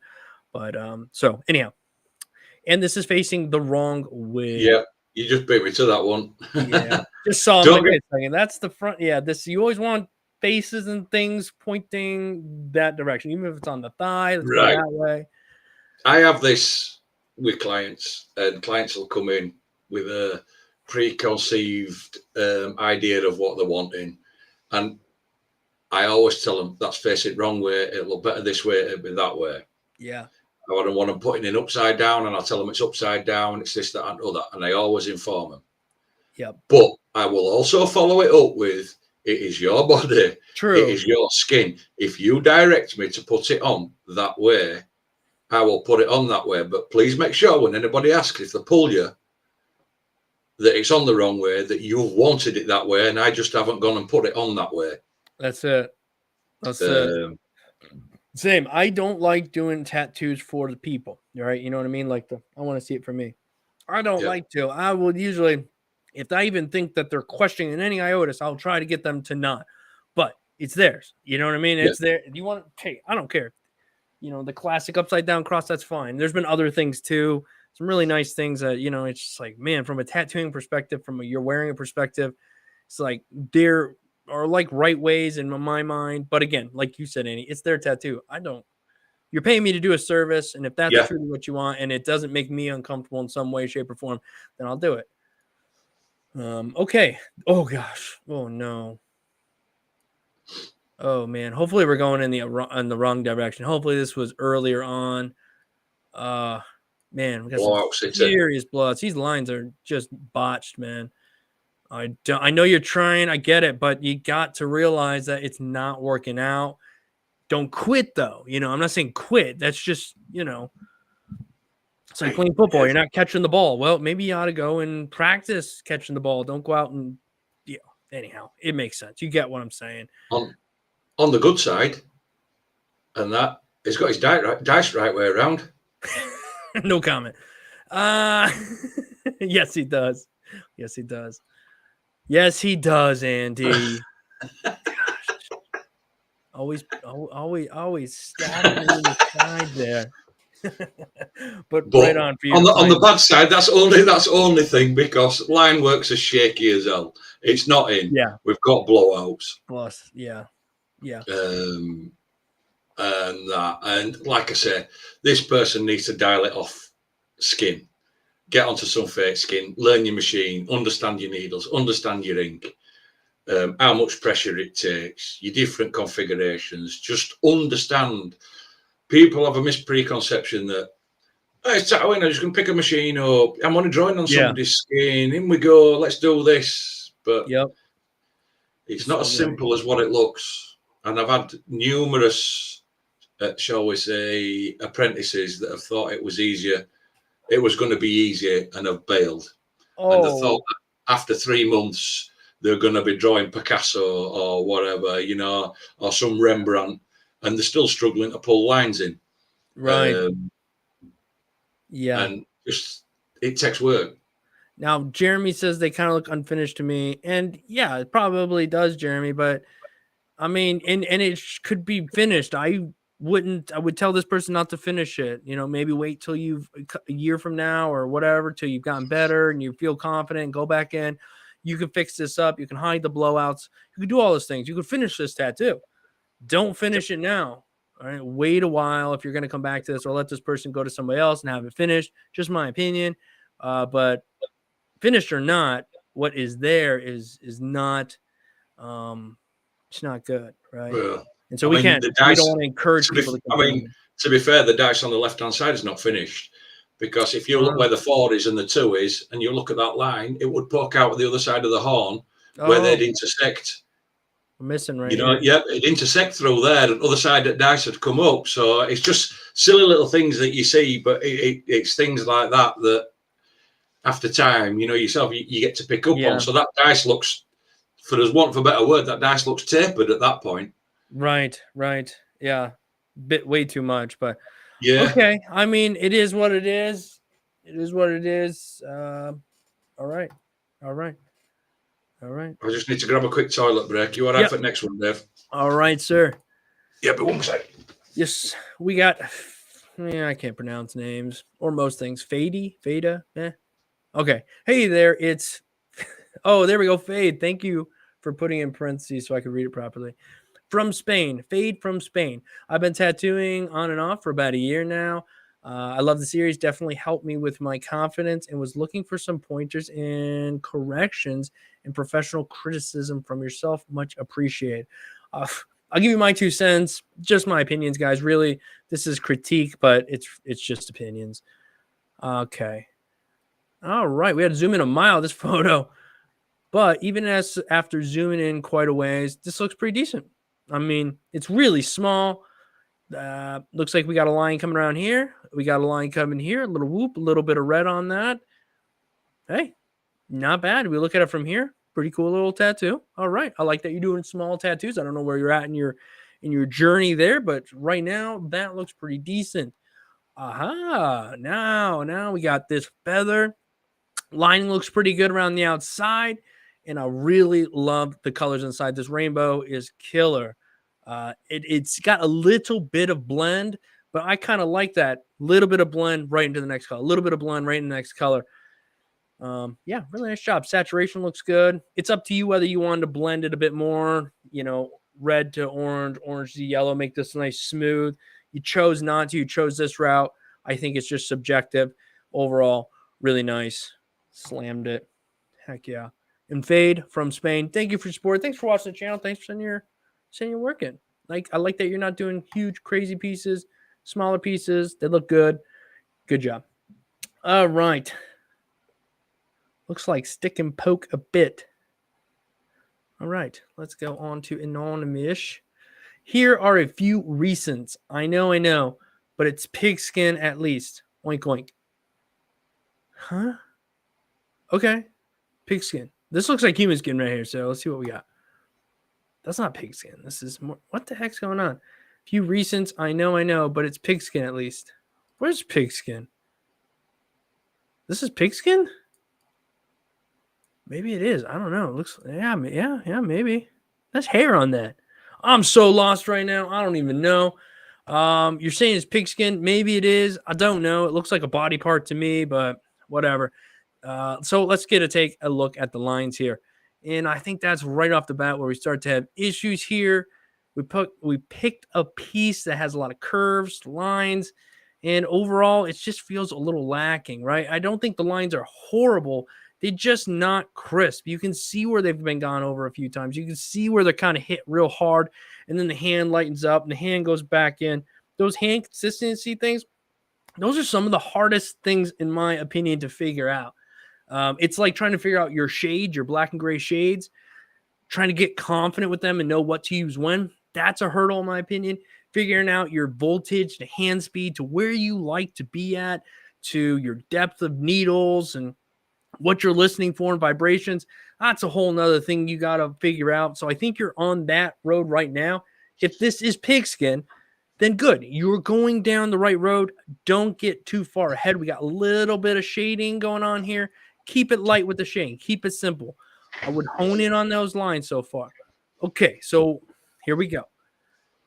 Yeah, I would continue to hone in on those lines because, again, when you're doing lettering, you can, especially this large lettering, you have the ability to smooth stuff out, to sculpt a bit of the inside. And if you're not doing that, you should. And when you see a piece like this done, you think, I think they could have spent a little bit more time trying to get it a bit better. And of course, it says perfectly imperfect. I don't know. And again, as you can see up in here, we got some scratchy lines and whatnot. Just, I don't know, just not killing it quite yet. But again, I don't know how long you've been tattooing here. And you say it's pigskin, but obviously that's an arm and that's a hand. And that looks a little bit, if you just did this right here, then okay, sure. I'm not sure what it's supposed to be. Maybe it's some script in some other language. I have no idea. So I don't know if you nailed it or not. You know, I have zero ideas. Overall, I think you definitely need to keep practicing. I think you definitely need to use pigskin or fake skin because it's not there yet, right? That's, I don't know. That was a hard one to understand because talking about pigskin and then I'm lost. Anonymous, man. If you're, where you at? Where you at? I know you're out here, man. He's in chat. Oh, I'm a pig a bit. What? Okay. I'm a pig a bit. I don't And on get this it. proper five round liner again. Is this all done with a 5 round liner? I would go with a larger liner if you need to, man. Start with something a little bit bigger. So I mean, it's going to take some of those shakes out. A 5 round shader, or a 7 round shader, like Andy said, 9 round liner. Help yourself out in the beginning till you get confident enough to, and then start shrinking the needle down. A lot of people start with these tiny, tiny ones, unless that's your thing. I know, like Archie later, she loves those tiny, tiny needles. She works them, she does that, but it looks like you're doing larger pieces. So maybe choose needles a bit more accordingly. Like that could help you big time. It would also help here too. You know, you can use a larger needle and get that black save yourself a lot more time. At least pack your black in. So, you know, you can see some holidays in this, you know, where it's not packed in, you know, the black where you gone around the outlines and going to fill the lettering in. And it's not quite wall to wall, shall we say. No, but I don't want anybody to look at my first script either. Trust me, I don't say stuff just to be neither one of us to be a jerk. Mine look far worse. This is not like horrible or anything. It's just I want to see you level up. You know what I mean? Yeah, it's just pointers, you know, stuff to look at when you go on to your next one. That's all we're trying to say, you know. Absolutely. We've been here yourself, Dave. You know, yourself, you've been here in your early days. It's just stuff that people point out to you. That's all I'm trying to do, is just point things out for you to look at yourself, to be able to go back with tools to go away with, to look at and look at things and think, well, yeah, I'll use a fatter liner for that. Bring it round, or yeah, it's not quite smooth. So I'll tell you what I'll do. I've got it all colours wall to wall. It's not quite smooth there. So yeah, bust out a 3 round liner and just edge it off, you know, and just take a little bit, you know, and sculpt edge working. And you'll be fine. Absolutely. And just keep at it, man. Just keep at it. It's a journey for a reason. And here we go. We got Paolo. And also, guys, respect for sending your work in. Yeah. Really. I mean, it takes balls. Tough thing to do. Yeah, it takes balls to send it in. It does. And let people look at it and basically say, here you go, here's my work. Right. I love what it to bits. And I poured my heart into this, so, you know. Yeah, I mean, I've said to you, we've said off camera, we've said on camera. Easiest thing in the world is to sit there and pick fault with people's work. Hardest bit is actually to bust your needles out, do your design, do it, and then send it in. It's a hard thing. I don't send mine to anybody. I don't want to. No, confidence-wise. I don't want to. And we don't want to kick anybody's confidence down. No. You know what I mean? And there are times occasionally where, and I think we did maybe one time tonight, it was like, hey, still not to like wreck your world, but stop tattooing skin, right? That's about the extent of it, I think. The worst that's going to happen. Mad respect, though. All right. Hello, I'm Kima Tattoo. This is my 12th tattoo, and I have been tattooing for something like 6 months. Okay. I used a 3-round liner for this tattoo. All right. I always get Let's scared when go. people say. I always get scared when people say 3-round liners. I know. So far from here, the design's interesting. I don't know. It looks like. Okay, never mind. Wow. Ooh. 3-round liner. Them lines look fat for a 3-round They liner. I'll do. tell you That's that why now. they're all blown out. These Is are it all me? They look so far blown out that in between the branches actually look lightly shaded in areas. Yeah, same with the flower over here. Yeah, I'm guessing you probably had a machine that if you bought a kit, they probably came with 3-round liners because they always do, because they're the cheapest needles, not because they're horrible. They're just there's only 3 tiny in a cartridge, so they cost less to produce, and they like to throw those in kits. So anyhow, I always encourage people don't mess with those. Maybe mess with them on fake skin if you're gonna do real dainty stuff. That's cool, but get yourself just get yourself like a 9-round liner, 7-round liner, some sort of bigger needle grouping, and practice with that. This doesn't look like we've really practiced prior to doing this whole hip piece here. Just way too big for. This is the 12th tattoo. I don't know. Like I don't know what the other 11 are like. I don't know. I mean, look, this is covered. This is covering a lady's hip. Yeah. Now this is a big area to cover. Just using, and there's not a right lot of content on that hip, tattoo wise. So to use a 3-round liner for all this to try to cover all that area, with just this content is never going to work from the off anyway. Because your lines would be so thin and so light in theory using a 3-round liner that it'd be just like I don't know. It would be so you're right. If you use the 3-round liner properly and if it was its true size, it would be a lot. It would be, if your lines were crisp and put in right, there's going to be a small line, and it would probably be too small for the size of which you're trying to do this for. I think you probably want a bigger liner anyhow. You probably looks like you're going for the size line you got, which is bigger than I think a 3-round liner is going to give you. And the only way to get a needle grouping to give you a bigger liner than it should is to stab that thing in there and blow it out. And I think that's what happened. But yes, you could absolutely do some nice shading, and I think you could go back in this and maybe tweak it a bit. Luckily, from like way back here, it's like, oh, okay, all right, but that's pretty far away. I hope that helps you in some way. Biggest thing is get different needles and know what your needle groupings are supposed to look like, the size that they're supposed to produce before you tattoo, stuff like that. So yeah. What's up, Danik? Danik, you been in here the whole time? I just saw him. Oh yeah. What's up, guys? Sorry I'm late. Yeah, you should be sorry, Danik. You gotta clock in, bud. Oh, we got Archie later next. I felt bad. There was the last Sunday we were here. We stopped because we ran out of time, and I figured, there's plenty more emails. We stopped, we got off, and then there was literally one email left.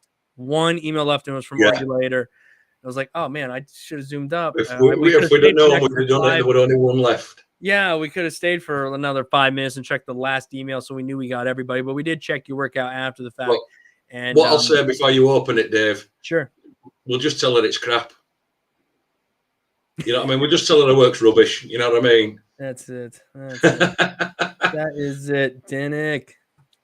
Yes, it's quite garbage. Oh man, looking cool. Oh, I think. All right, here we go. Finally did first one on myself. I think we got a sneak peek of that last week because we did see it. Learned what I still need to learn. There you go. Oh, a super bug pin, 08 3-round liner, and a 10 1-round liner. These are some small needles. I know how the blowout looks like now. Right, you've seen it. Eyes might be overworked, but we'll see when it heals. You're practicing mandalas and fonts, and that's something people keep asking you for. That makes sense. If that's what people want, then hey, you know where to start. as they think that's just small and easy. Right? They do. I did a lot of mandalas in the beginning too, and people just think, okay, yep, simple mandala. There's nothing simple about them. Hit that like button, people. Like the video, she's saying, and thank you guys. So let's jump in. Yeah, I feel like we always need like a quarter or a reference because I don't know if this is this big or this big, because the one time we thought it was like this big and come to find out it was like the size of the head of a pencil. Yeah. This is clearly somewhere in between that. I like it a lot. I like it a lot. You see, Man, I like really this person. like it. I like this person's work. I'm a little bit. I know I'm a little bit biased, a little bit taken back by it. I do like this person's work. I like how dainty and everything is. And this person's using, what was it? 1001s and 083s. Bug pin, 3-round liner in a single needle bug pin as well. And you look at how smooth the lines are through the center of the veins of the leaves, round things. These are for such a tiny needle. Yeah, that they're gonna. I mean, you even breathe too hard when you're pulling with them things, and you're gonna get the biggest of wobbles on. What I will say on this one is there's just one leaf bugging the hell out of me, and that's on the right hand side. You got 3 leaves in this bottom right hand corner. It's a top leaf, just a little bit dark in comparison to the rest of it for me, but like I say, it's. Just for the rest of it, but the amount of detail in this it's nice. Yeah, and I really like how we have bits of really dark in here, and open. I don't know, really nice, very nice for that style. I think, geez, this is the writing, and she's aiming to fill this piece of A4 with all different styles of writing. Fantastic. Like really, this baby right here is like, wow, very nice. I love the compassion. Always. Yeah. Oh man. I love the writing on the compassion at the bottom. It's a nice. Yes, definitely. And the ladybug. I love the ladybug. The amount of detail. Nicely done. Look at it, nicely blended out, simply done. Wow. But then again, you look at the dope. Look how saturated that black is around the edge of that dope. Yes, dupe. Yeah. I mean, it's nice work. Up, man. This is dope. I really like all these different types of fonts done nicely with these same small needle groupings. Even the little smiley face. Yes, I think I have a bright future. Yeah. Look at this mandala. I see a couple of little issues in this mandala, and I'm going to be, because I know, shall we say, how good this person is. Yeah, they want to. And I'm going to point some issues out on this mandala, and that's starting with, as we're looking at it, left-hand side around about the what would it be, 10 o'clock region. There's a set of 3 leaves. Bottom leaf, don't touch. Bottom line on leaf doesn't touch. Meet up. Next set of leaves down from that, Dave. Top at leaf. Can you see saturation issues and it don't touch? Yep. Same again at the bottom. We've got a leaf.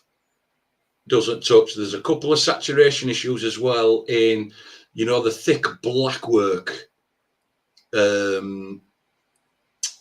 it sculpts round on the mandala and it's got the thicker black line. Right. There's a few holidays in that. Right. On this. Nice, Archie. She was attempting with these is to do a single pass and let it be what it is. And that's cool because you can kind of see where, all right, maybe I'm coming around and pull my needle out a little too soon. Maybe I need to go longer.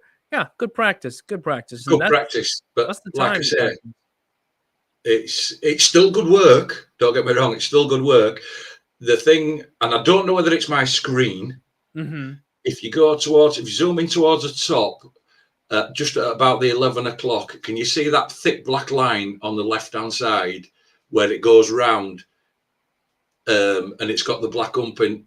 No, but it's the next set, just above the first set of leaves that I pointed out. Right here? That black line, follow it down. Can you see how it dips in? if you follow that line round as it goes round like that and up. Oh, I see what you mean. Oh, I see. Yeah, can you see? She's not Yeah. quite got it parallel on Right. there. Right. But that's me being, because I've seen this person's work.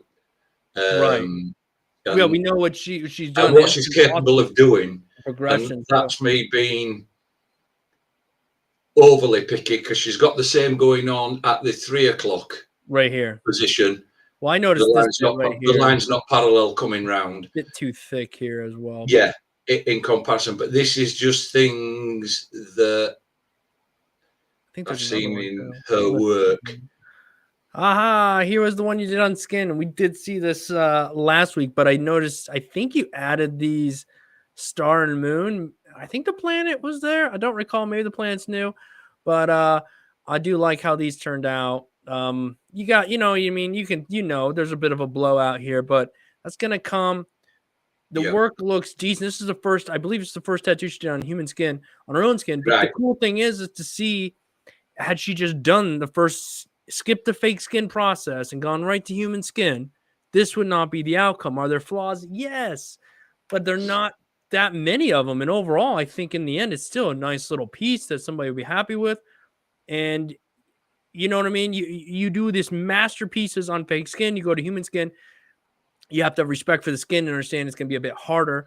But all that practice on that fake skin has made it to where when you went to your own skin, you had a nice little outcome here, and you got to learn from it, which I know you did. Had to have. You can't do this and not learn. This is where we've seen, and there's a few little blowouts, and it's like bottom at tail list that aren't other. But this is where I was saying earlier on, before we started the stream, I've watched a couple of videos on Insta and that, and showing her doing stuff on fake skin, and some of this is with the transitioning over on this skin. Some of the things that, should I say, she's not doing while she's learning on fake skin is going to make it harder for her on real skin.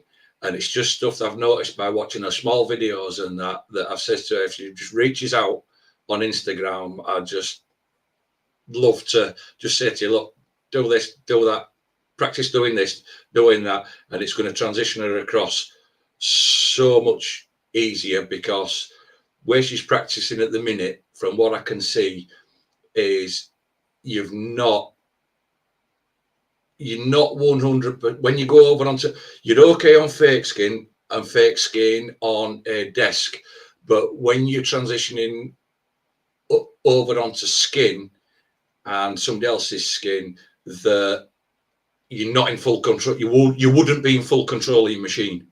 Yeah. And that's what I can see.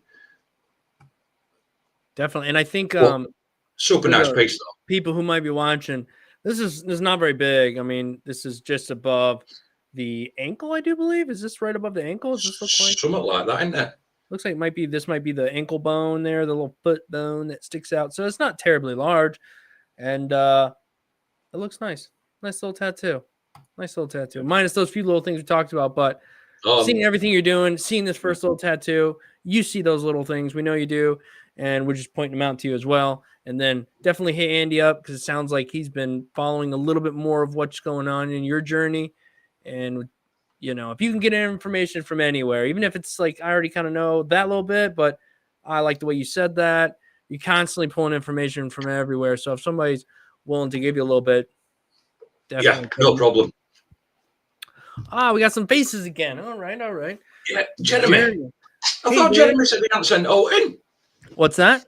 I thought Jeremy had put into chat that he's not sent in this week. I don't know. Did he put that in the chat? He wasn't sending this week. I remember last week, the last couple of weeks, he was saying that been busy, hasn't gotten the opportunity. But I missed some stuff in the chat. You missed a picture. You missed a picture at Ladybird. Oh, okay. Look at me. Oh, wait, wrong person. Make sure I don't forget Jeremy. Oh, yeah. Wait, which one am I going? Ladybird on end. This is one that, like I said, I love this one. Sides of this. Look at the finger. I think that's a pointer finger. Oh man, there's definitely people who love these tiny little tattoos. Yeah, would love, especially like places that like women, like behind ear or something like that. I mean, they're just gonna Yeah. They're just going to adore this stuff. You know what I mean? And there's a massive market for it. Massive market. Yep. Very nice. Very nice. Yeah. Lovely little tattoo. Attention to detail is there. Jeremy. Oh, John. See, now I'm going to forget. Now I'm going to miss John. Don't forget John next time. I know it's going to happen. I already forgot that much and missed Jeremy there. All right, this is obviously unfinished, Jeremy. And unfortunately, I've seen some of the faces. We both seen them, and I feel like this one, not quite. This one feels like a beginner's face. It does. I feel like we got the classic lips, the nose. That's, you know, I don't know. I feel like you kind of put these pieces together. Like they don't belong together. The cheeks are very like, I don't know. Don't even seem like same person's work because we've got heavy lines around eyes and we've got lines around lips, and that's not it him. don't seem to work like this because it's usually other way, soft like a blurry. If I remember rightly, it's soft like a blurry photo. Yeah. And this is quite stark and quite harsh. It's as if it's not the same person. Yeah, and yeah. Okay, this is more his style. That's it. Yeah. Yeah, I don't know. We're gonna just chalk that one out. All right, but okay, this is more his. Yeah, this is more his style. I really like the hair on this, and I know it's not crazy. Sometimes things don't have to be difficult to look good. It's just sometimes things just have to be put in the right spot. And I really like where you put these highlights in his hair. It sells the hair. I think that this eyebrow shadow thing here is kind of throwing me off a little bit. I do like the lips, though. I like this subtlety, this dark upper lip and this sort of faded out bottom lip, the dark that comes from the bottom of that chin there. Even this nose, while still very, very minimalist, it works. The brain puts the rest together if you're going with this minimalist look. And I do like the softness here. I guess just a little bit over here kind of makes the face look a little off. And then even though I say this probably with all the faces you do, just maybe give me a little bit of a background over here so we can see the rest of the face in there.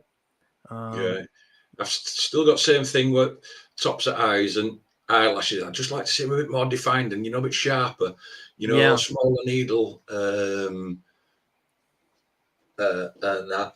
I know she seems to have got a bit more of a on the cheek. It seems to, which has worked.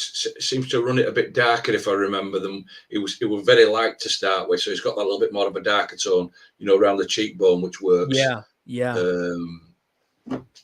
But I mean, it's a nice piece. The other side of the cheek, like you say, looks a little bit off. There's that little bit of shading, but in comparison to the rest, the chin seems to come round, and then for some reason, that side of the face seems to dip in and go around. It just something a little bit off on the left hand cheek as we're looking at it. But it's getting there. Definitely my favorite. This is still probably the hair. Okay. All right. I somehow his hair's always got this sort of like messy yet readable look, and I hate hair so much. And I like how simplistic this is, and it works for me. I don't know why. Again, I like the hair. I like we got a lot more definition in these newer pieces, minus that first one. Chin's defined, which is nice. He always does the super minimalist face, but I'm seeing a bit more come in. We got more shadowing here. This eye over here is sold a bit nicer. I still wish there was just a little bit more refinement on that side so we can tell what is a little bit more, all personal preference, really. But Andy, I think we're still in the same boat with the eyes. Yeah.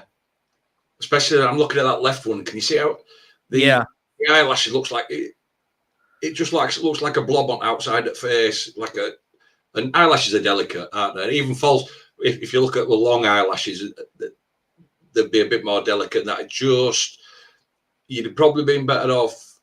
That might be how the reference photo looked, but sometimes you're better off taking a little bit of artistic interpretation and just thinking, no, it's not going to translate right. I'll just do it myself. True. And I do like that he has added a little bit of shadowing over here around the lip and refined the nose a little bit more. So Yeah, overall, this is definitely my favorite of the bunch. And looking forward to checking them out again whenever you have time. It seems like, everybody's got stuff going on, but it's nice to be seeing these. All right, Jacob. Hey, Dave, huge fan. I'm Jacob, and I've been practicing on and off for about a year, but I'll take any help and advice you can give. Thanks. All right. Okay. Let's get a little look-see here. All right. Okay.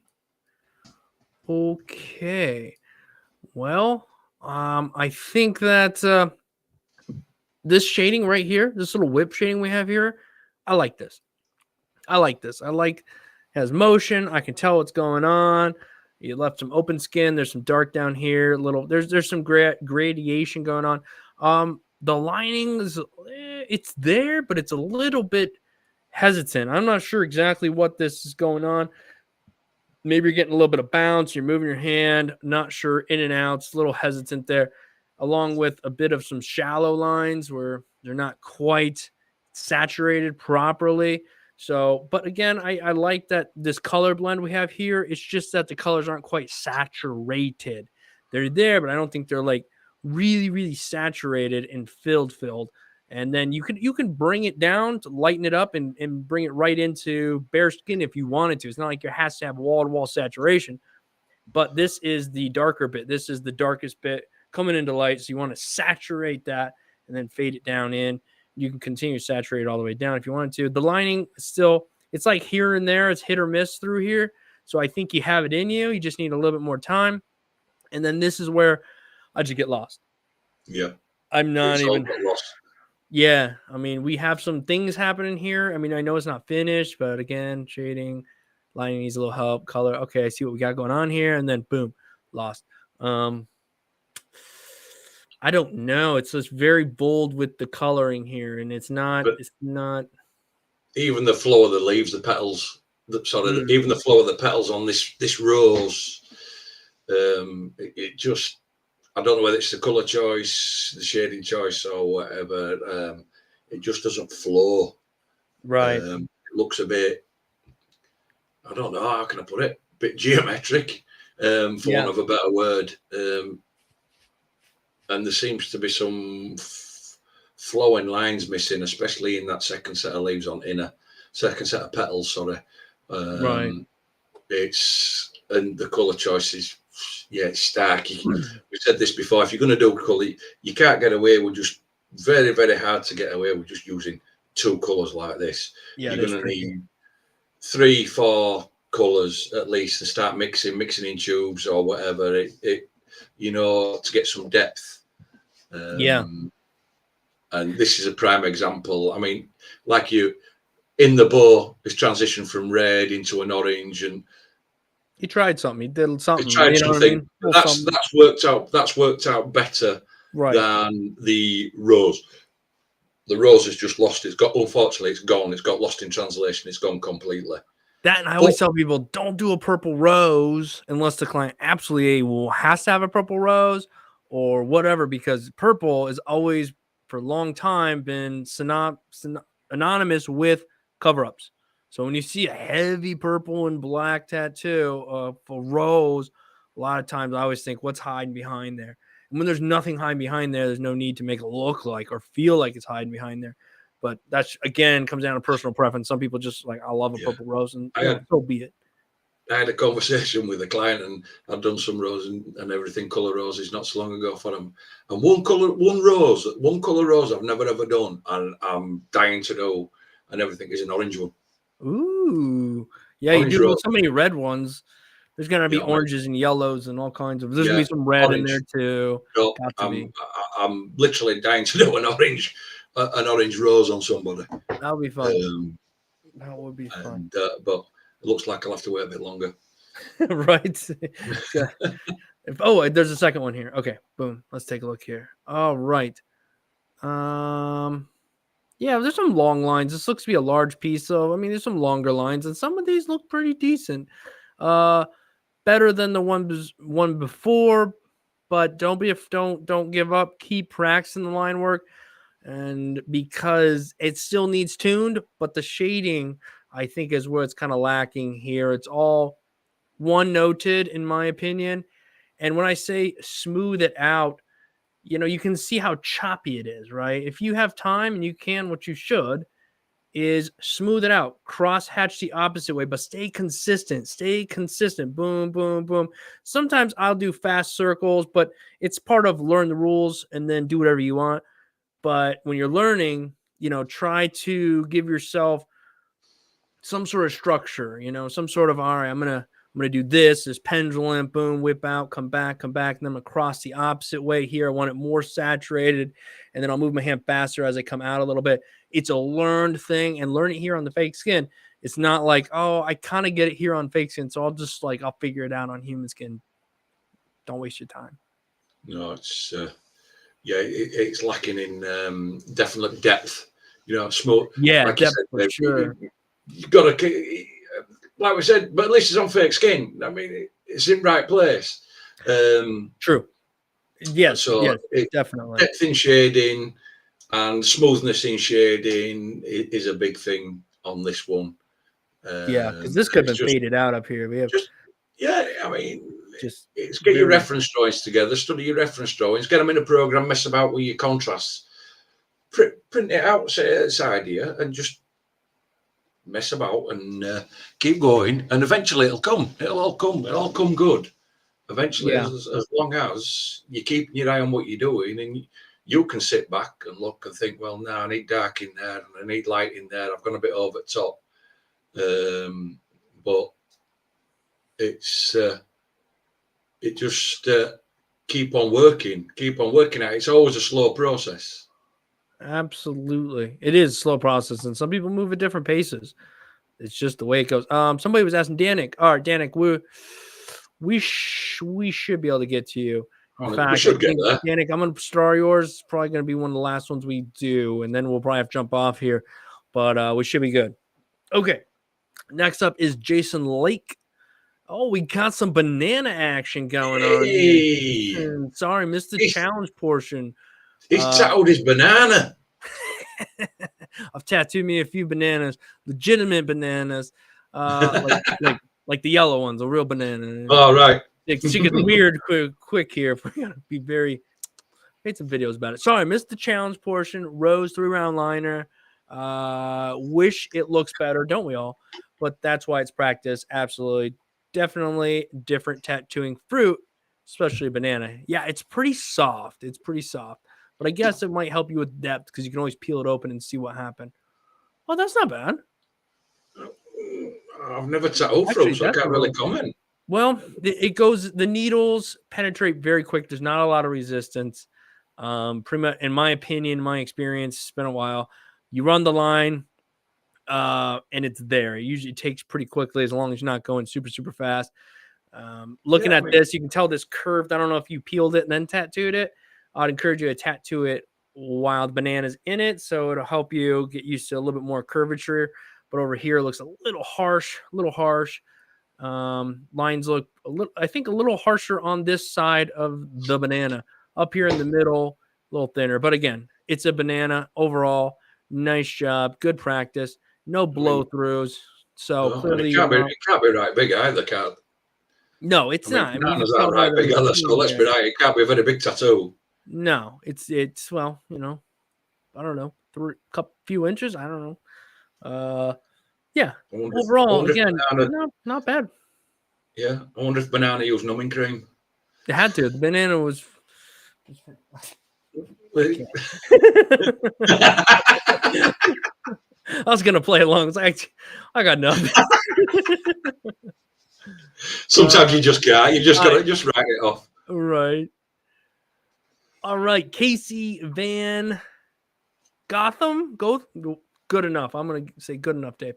Hello. We'll call it Kate. We'll call her Casey. She's in chat and she would basically scared to send her work in. Don't be scared, Casey. We haven't looked at it, but don't be scared. What's the worst somebody can say? I'm sure that's probably not. Somebody could probably say mean things, but we're not here to say anything like mean. No, it's all constructive. Yeah. We all make mistakes. Eventually, I'll move along here, but yes, we all have flaws, so it's all good. Hello, I love your channel. I've been tattooing about 1.5 years, Any feedback is welcome. Thank you.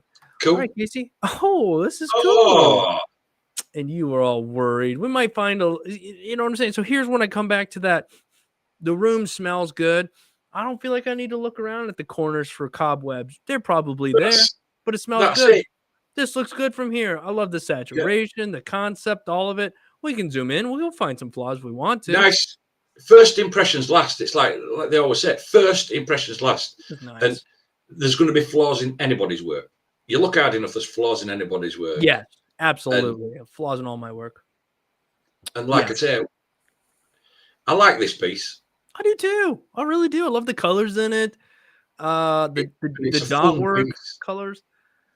Very cool. It's just truly a fun piece, this. Yes. And I really like the no outline on these green leaves as well. I mean, they have a green outline, so it's not like they have none.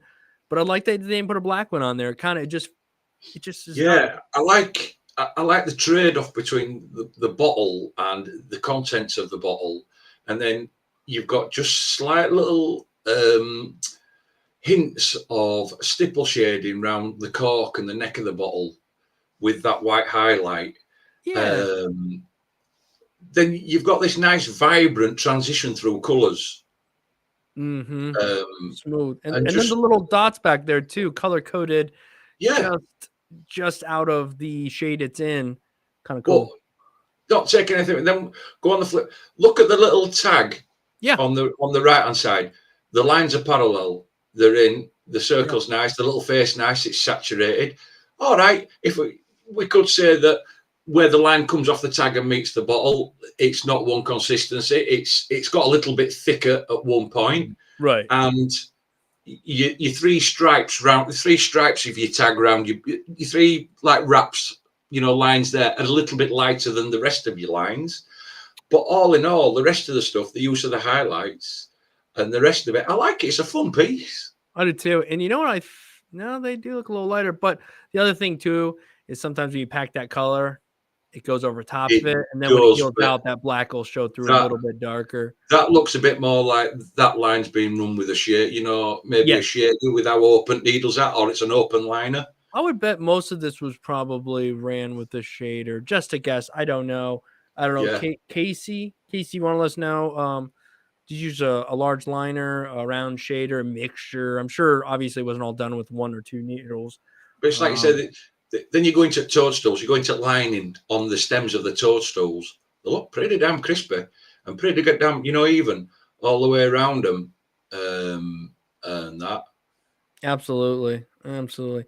Well, they sent in more, so let's take a look. What else we got? Oh, all right. Well, again, from here, it all smells good. Let's see what we got. Yeah, round looks round.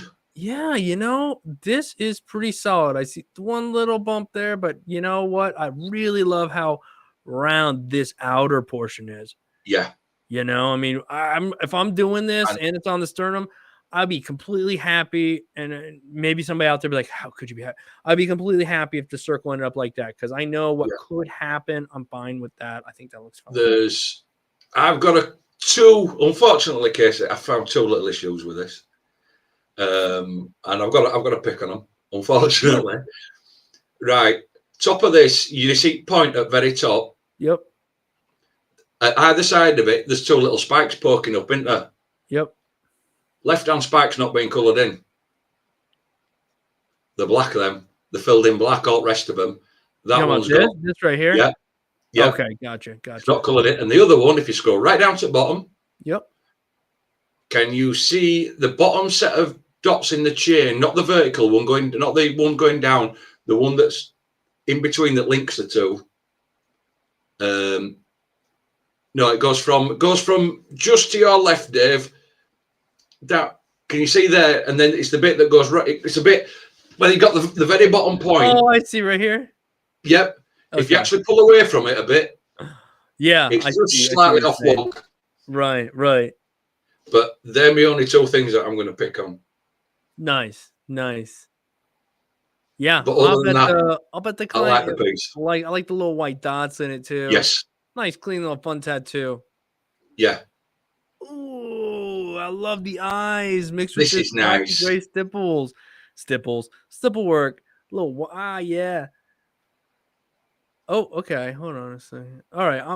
Yeah, that's probably all intentional. I was looking up here. What the heck happened here? But I think that's somewhat intentional. I hope That so. or they got a little sloppy with the No, stipple shading.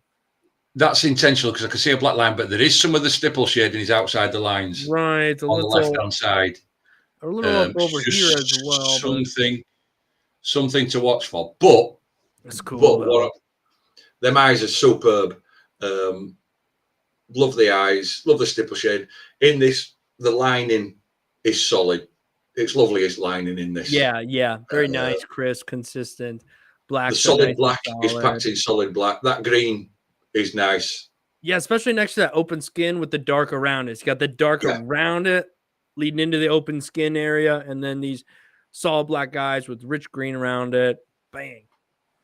The use of white is nice. I mean, the only thing I would say with the white, and if I'm going to be super picky, if you zoom in on the right hand side, lower down, I might be wrong here. Yes, can you see you've just got a bit of open space, and then white lines. What I would say to you, Casey, is just try when you're packing white, and I don't know whether anybody else does it. I always find for packing white, if you slow your machine down about half a volt, it always seems to put the white in better. I agree. It always seems to put white in better, and it's not. Otherwise, sometimes if you run a bit too fast, you can get like that scratchy look to white. But very clean true. tattoos, nice tattoos, clean.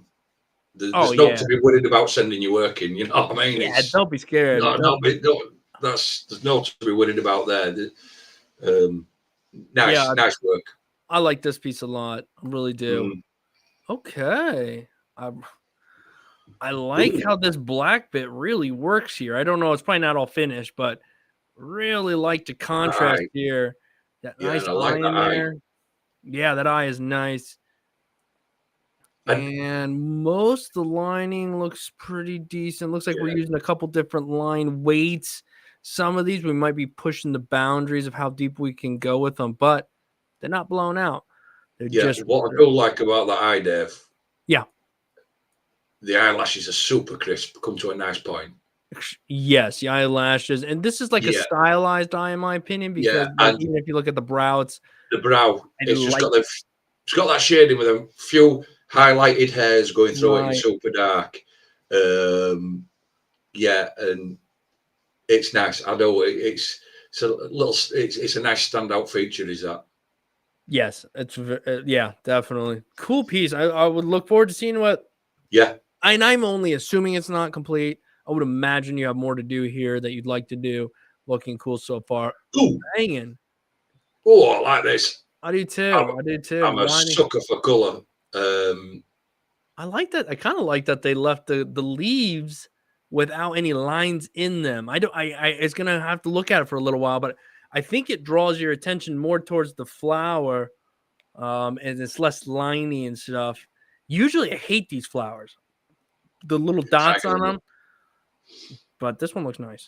This one's a banger. Love color, love that. I'm not really going to pick on it. I mean, the stamen's done in the middle of it. That brown, the use of the 2 browns, 3 browns that's in there, and the green, banging. Yeah, your pinks and your magentas, absolutely banging. Your leaves, love them. If only difference I'd have done, and this is me, I'd have just, which I like to do, not necessarily UK, and I'm not saying there's anything wrong with it. I'd have just introduced a tiny little bit of yellow in with my green, but that's just my preference. Is that? But this is, I like this tattoo. Yeah, I really do like very this. nice. And I like the bits of open skin left in there as well.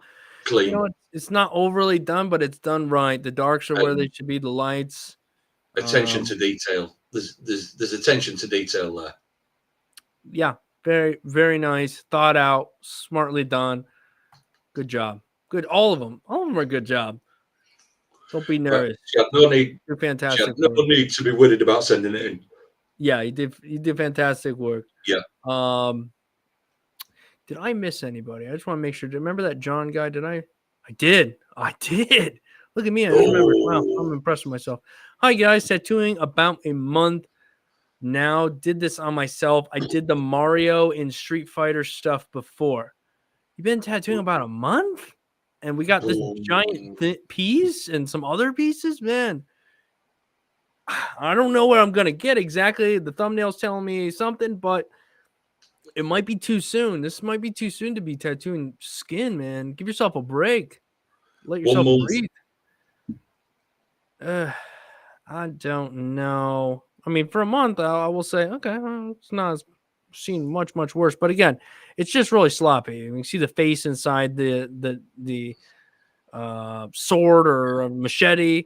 The blood is just kind of like you lined it and then just, I don't know. It's just sloppy where you could have done the same piece and really freaking refined it. And that a lot of that refinement comes down to making shades and colors touch the other things, right? Like if there's gaps around things, the red's not all the way out, the black's not touching the red. Go ahead, Andy. It also comes down to artistry as well, Dave. Yeah. And again, do I need to be able to draw to be a tattoo artist? To get the detail in there and the separation of detail and what needs to be in there. And taking your reference, I would seriously like to see some people's actual reference drawings and stencils against, this is my reference drawing, this is my stencil, and this is how it turned out. That'd be something nice, you know, to see go through it, because there's no, how can you put it? There's no artistry, is there? No. In this, there's no artistry skills in this. You can see this mask, and then whatever's I don't know what's around outside of this mask. I don't either. It looks like just like a bunch of blackness, swirls, smoke. Yeah, the Hunchback of Notre Dame. And then a knife. Then you've got this knife with like a face in it, but then the face is shaded and just scribbled. Right. And there's got dark tones, but there's no. Then you've got, where's your mid tones, where's your light tones, where's your white. Like you say, in the blood, you look at blood's not just one red, or whatever. Right. And there's no there's no real defining features on this piece. And unfortunately, after a month, what I would say to you, look, John, I'm not saying that you don't want to learn, and I'm not saying that you don't have the skills to learn and anything, but God, get yourself some fake skin. Go play on fake skin. Yeah, and like you said, the one red. Not that you can't do anything with one red, but I mean, you can use different tones. I don't know, but it's a very flat. Dang. But it's 1 month, so there is some good stuff here for being 1 month in. But I'd rather be critiquing this on fake skin, you know. And yeah. All right, John. He said a bunch of other stuff there in that, like about some other pieces, but he didn't send anything else in. So no, glad I at least caught his. Okay, this is somebody. I'm basically self-taught with more help at the shop I'm at. Okay, I'm basically self-taught with more help at the shop. So you taught yourself, but then you're at a shop that taught you some more stuff. Seeing what I can work on and fix. Thank you. All right. That's what we got here. Yeah. Okay. That's not too bad. That's kind of cool.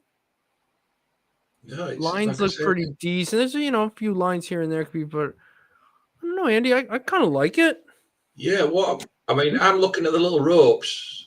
These are done with a light liner, and they're very consistent thickness all the way through. And the tassels on the end are done pretty consistent, very light liner, and it's looking pretty sharp. Nice use of colour, and nice use of detail. There is a couple of little slip ups or whatever, but your fine detail on it is sharp. Where I just get a little bit picky is the black in between, and I know it's shaded out. The black in between the lotus flower could have just started off a bit bit more solid, Right. and then whipped out. It's a little bit like all the way through. Right. But I would have liked to have seen the lotus flower. Maybe this is just me being picky. I'd have maybe just had another bit deeper red on tips, fading out, and then coming round. Just a bit two-tony for me, but that's for me. No, It's saturated and everything. I would just like to have seen a few more colours in the lotus flower, because I'm looking at the rope, even though it's only like a black, a brown, and maybe either a yellow or a lighter brown or a caramel, and the bottom of the fan is got the black in with like the yellowy browny colour, and then the white over the top. There's all that detail, and all the little stuff is really, really detailed and meticulous. And I just think the lotus flower could have just a little bit more pizzazz. It just looks a little bit washed out compared to the rest of it. Yeah, I agree. It is, and I think that's because everything else has depth or a bit of a depth feel, but the lotus flower itself is just two bright tones. There's no like contrast in that. And like you said, maybe if this back area had been, excuse me, a bit darker and faded out, we'd get a little bit more contrast out of it. But yeah, you could have come back in here and sold a little bit of depth in the bottom. And like you said, a little touch of red at the top, like a richer red of some kind, would have just given it a little bit more dynamics. But he did send some more in, so we'll see what else we got. Okay. All right, we've got some sunflowers happening here. Sunflowers, some other flowers. Not bad. I think the person probably liked it, but I think anything I have to say is probably going to come down to personal preference. And that is, for me, I wish that you would have sold a bit more, again, depth with a bit more black maybe, and push some of these petals that were behind other petals a little further back. Maybe don't be afraid and put a little bit more black in here to push that leaf back. And it would have made your highlights pop even more. And it would have made sure your background this little light background doesn't get too blurred in with the foreground, if you will. So maybe just a little bit more contrast, because overall, I think the shading is really nice as far as it's relatively smooth, readable, just a little bit more contrast, in my opinion. Yeah, I mean, his line work's nice, but you pretty much hit the nail on the head.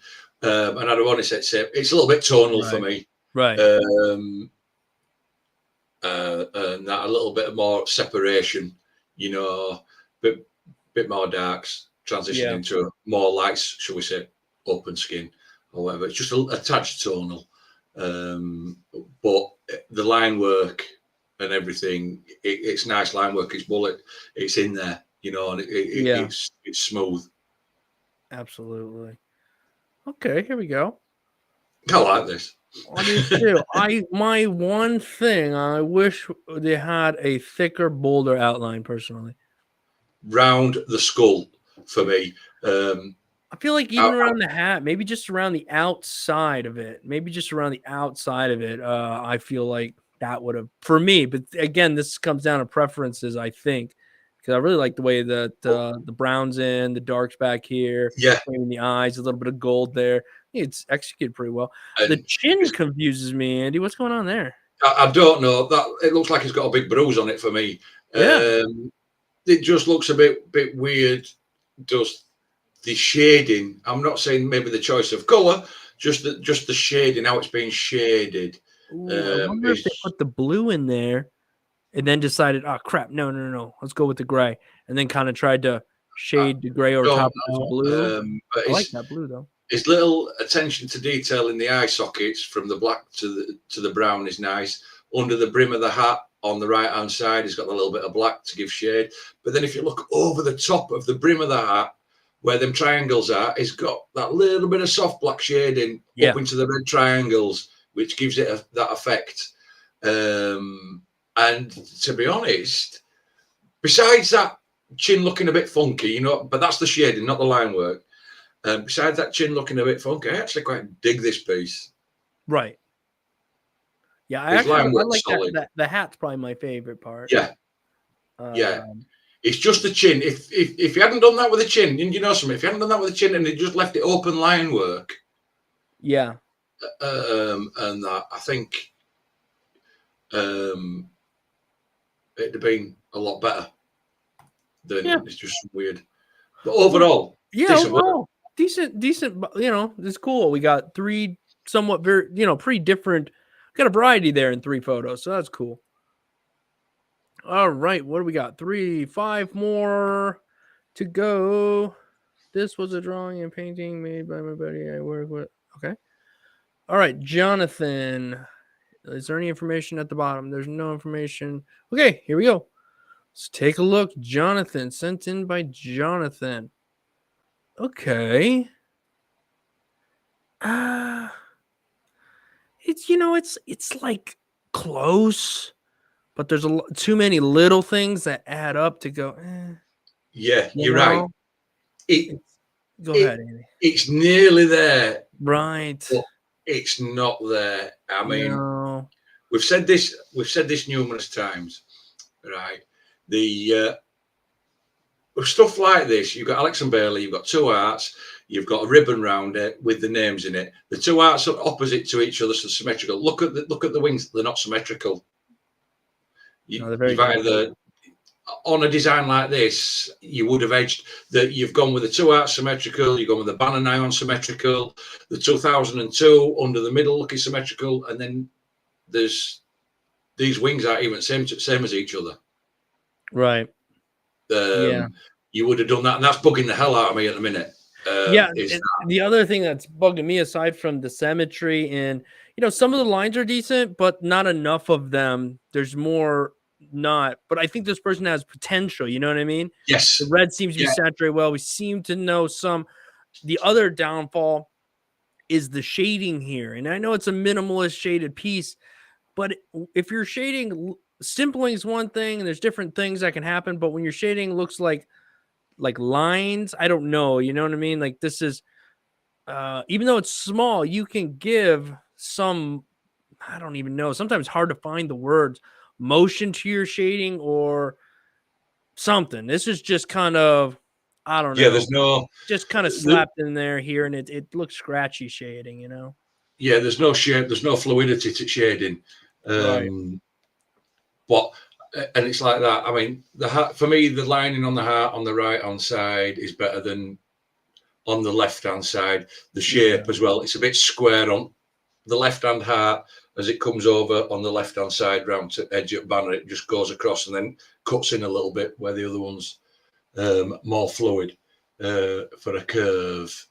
Now, but it's like you said, there's just, it's almost there, but not there. There's a couple of little lines that aren't as well put in as other lines, and then some lines are better put in.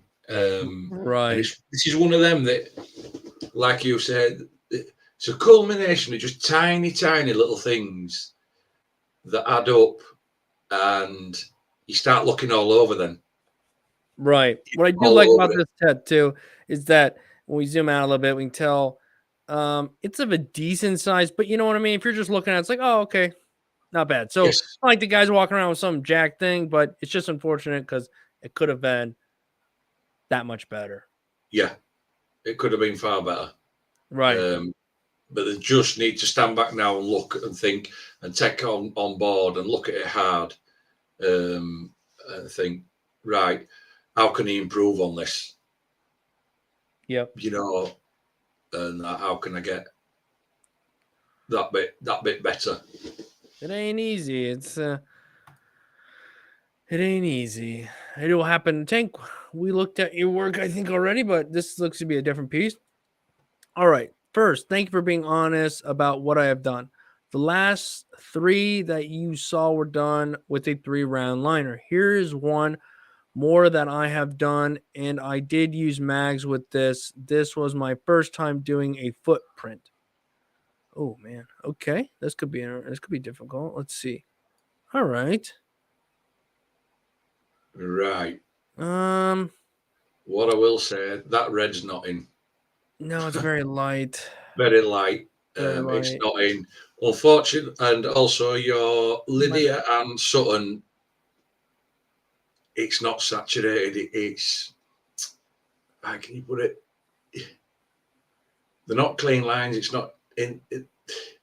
It's just not in there and crisp. Do you understand what I mean, Dave? It's Yeah, just, and I'm also it's just not quite saturated. You can tell when you look at a line. That's part of just like anything you do it. You know, okay, that looks pretty good, but why isn't it? Why does it not look crisp? Why is it looks good but not? You know, I mean, you can look at your line and go, hey, I like that line. It looks pretty good, but it's not crisp. There's red, like Andy said, not quite saturated in there. This one is a lot smaller. So a lot of times, especially when you're doing simple, we call them simple, I'll put air quotes because that's what people think they're simple tattoos. They're not simple tattoos. They're everything's out in the open because there's only so many things to look at. So all we have to look at is the red that's needs to be punched in a little bit more. Some lettering here that you seem to have the nice shape, but like Andy said, it's just not punched in. The and the sizing is a wool, bit off the here. sizing. And then there's very little contrast in this foot. It would have been nicer to. I like that you have the dark spots to sell the, and then maybe try it. And it's tricky to use light tones in the beginning when you're learning, but maybe a lighter tone so it didn't look a little too heavy on that one side. Some things again come down to personal preference, but when it comes to execution, um, it's all in the details. But an improvement. I think this is the best one I believe of. Yeah, that you've sent us. So don't get completely discouraged by that. Understand.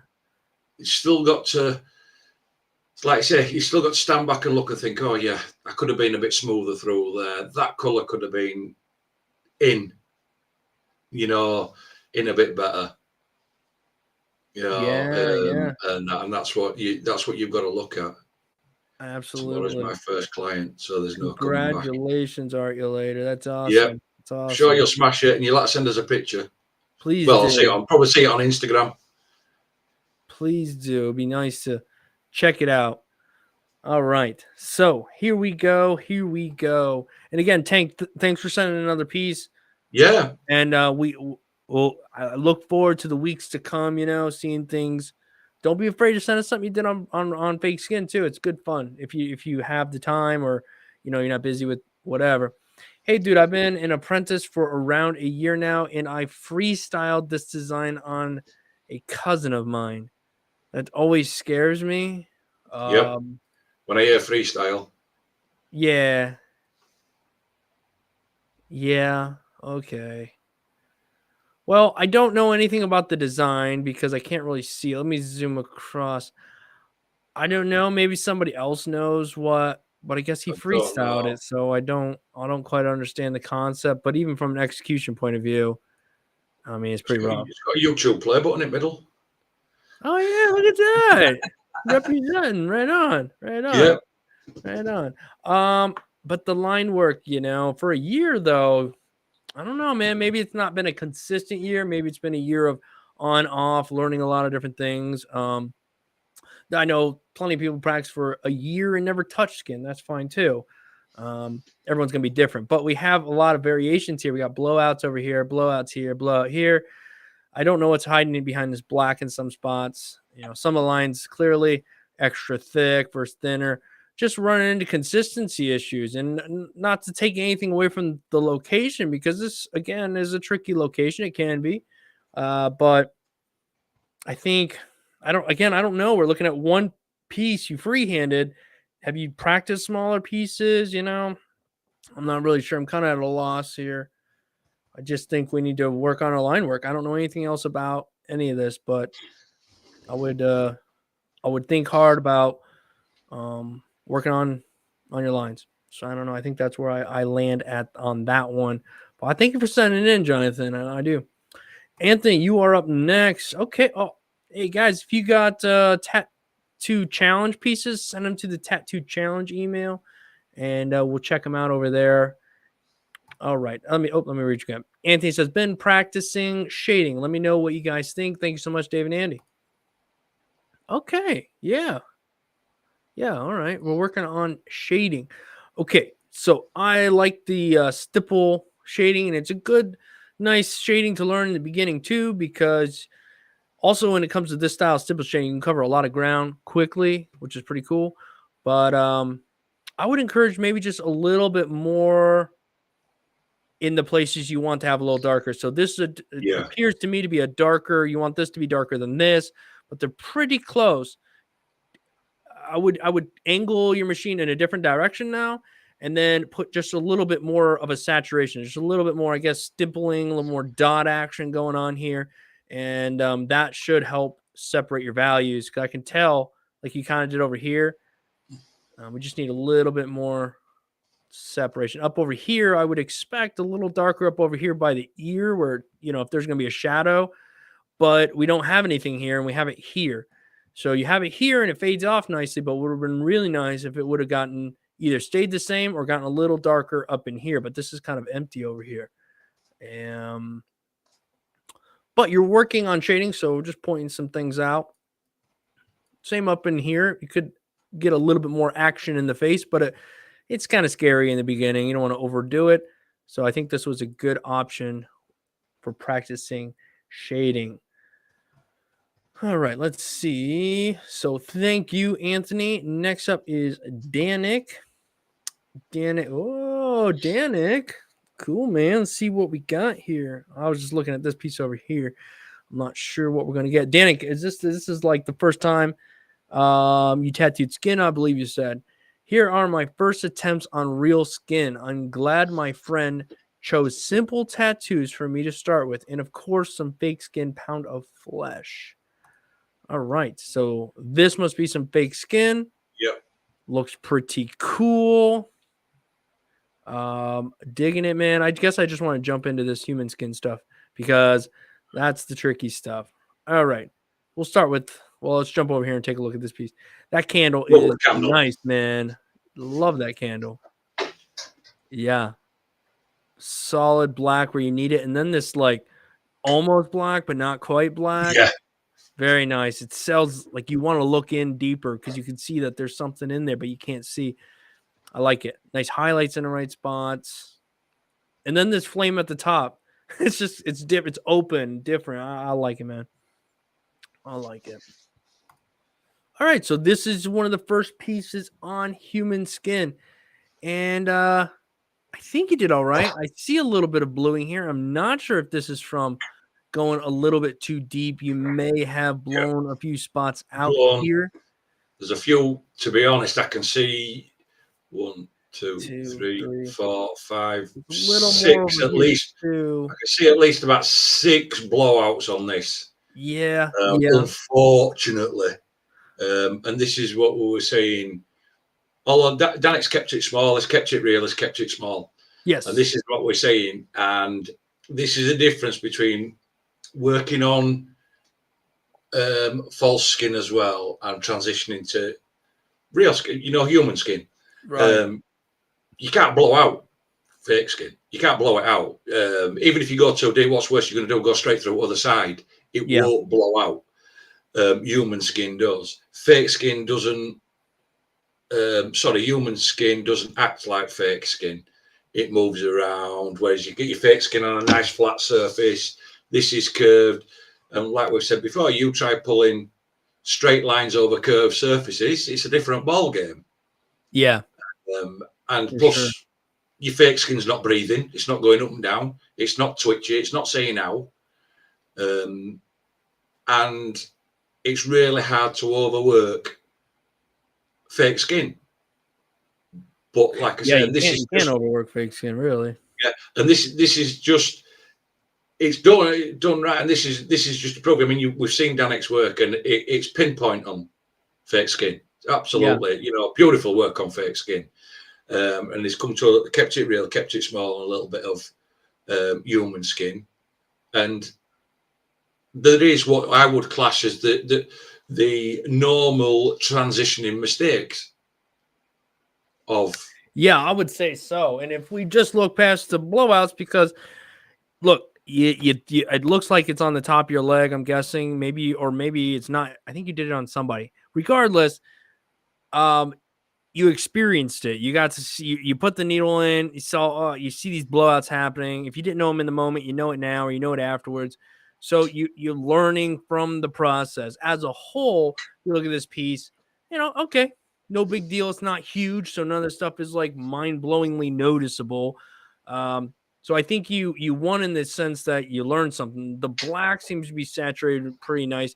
And while you did blow them out, the lines do look pretty decent, though. I mean, there's not a ton of them, and it appears you used a small needle, which could have helped lend to the blowouts. As smaller that needle is, the more careful you have to be, because it's just going to puncture that skin so much faster. And then, of course, we got a little bit of stipple shading in here, and that all works out pretty decent for you. There's not really a ton of blending that needs to happen. It's pretty straightforward. I think you picked a pretty smart piece to do for one of your first pieces, because you get some black, a little stippling going on. But now like, okay, it's easy. You can easily blow stuff out. Got a comment here. It's sure. come from Archie later. Everyone says 1 to 2 millimeters into skin. I went like 0.5 millimeter and blown mine out. Exactly. That's right. Exactly. 1 to 2 millimeters is way deep into the skin. You know that, Dave. I mean, and for anybody, here's my thing on that. When people say, "Oh," and the classic, 2 millimeters into the skin, blah blah blah. It's all, to me, it's all hogwash anyhow. There's no way you can even tell whether you're a millimeter, 2 millimeters, any of that into the skin, in my opinion. You can't get a camera down there. It's not like there's like a mark on your needle where it's like, I go to this point. Every part of the skin is going to be different. It is going to feel thinner. It's going to take less pressure to get to the dermis or whatever. It's to just think that there's a distance you have to go. I don't know. Everywhere's different. So when people try to tell you this is how deep you need to go, this is what you need to do, it's a thing that you have to learn for yourself. People, you can give guidance, you can give information, you can say, hey, look for this, feel the vibrations, this, that, and the other. But at the end of the day, you kind of have to figure that out yourself. So, and it's one of the hardest things to figure out in the beginning. And you'll continue, still a thing to struggle with, but that's why you do all that practicing on fake skin, so that when you get to real skin, your battles are blowouts, right? Because you can't experience that on fake skin. There's no way to really experience that. So that's something you have to learn on human skin. But there's a whole bunch of other things that you've already worked out on fake skin that you feel a little more confident with. You know how to saturate black. Look, that black is well saturated, in my opinion. So that was executed. But the things you can't figure out on fake skin are how deep to put the needles, right? And so I don't know. I just got on a little tangent. My bad, but I don't believe in this whole 2 millimeters, 1 mil, or even a half a mil. It could be 2 mil. It could be whatever, but you're never going to know what that distance is. Like I say, to me, I'm the same as you, Dave. See, to me, 1 to 2 mils. I've got this 2 mils, or what did they used to say, a stack of dimes or whatever. It's like horse crap, total crap. Because you go up in front of somebody's shin, if you go in 2 millimeters, you'll be drilling the bone. Right. It's like, but then you get on somebody's thigh, or back of the thigh, or on the thigh, or even inside of ear, or whatever. And you will be in a bit further, but you'll get onto particularly thin parts of the skin, and you've got to recognize where all your thin parts are on your skin. That you've also got to know that I'm nowhere am I even going to be a millimeter in, because you're pulling that skin tight. If it's on back of a finger, you're pulling that skin tight, and if you put your finger on top of it, you can already feel bone. Right. So you're going to know, well, I've pulled skin tight, and if I can feel bone, if I go in 1 millimeter, I'm going to be banging off somebody's bone. Yep. And it's same with shin, and this is all part of learning to tattoo. Yeah, and it's a process, and you guys are all going through this process. We're currently looking at Dan's work. Dan, you're going through this process. And, it's expected. It's a process. It's totally expected. Yeah. You're doing things the right way. You've worked things out on fake skin. You're making that transition to human skin. You're seeing how much harder it is. But it's much better than it would have been without that prior step. We have a lot of like thin little lines going on here, and I don't mind. It's not my style. These like viney or these like lightning bolt almost root looking things. Some people like this stuff. I've seen it, but I think it's done well. I actually think these lines are all right. Some are a little faint, but I think it's by design, because I've seen them healed, and sometimes they're light and they're heavy and whatnot. So maybe this is a good like first practice sort of thing. I don't know if you did this S here or this infinity.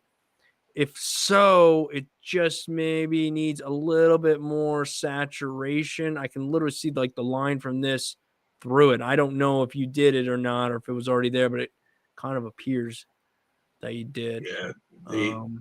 The only thing, like I say, with that, it's like you said, the shall we say, cracking, lightning, or whatever it is, root design, just a couple of, I don't know whether it's still a stencil underneath or a couple of the, I'm pretty much like you, a couple of the lines look a bit, shall we say, not as saturated, whether it's done on purpose or not.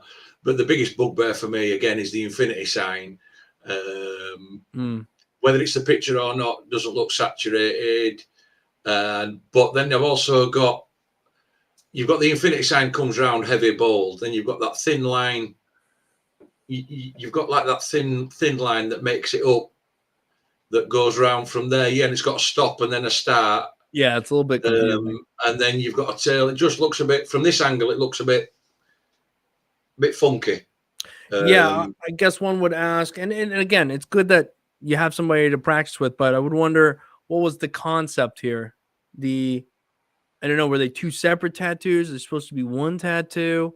I know in the beginning you're not really worried about what is it, not concept, but yeah, I guess like the design so much. I guess it's a little confusing of a design to me, but hey, again, it's practice. The guy was cool with it.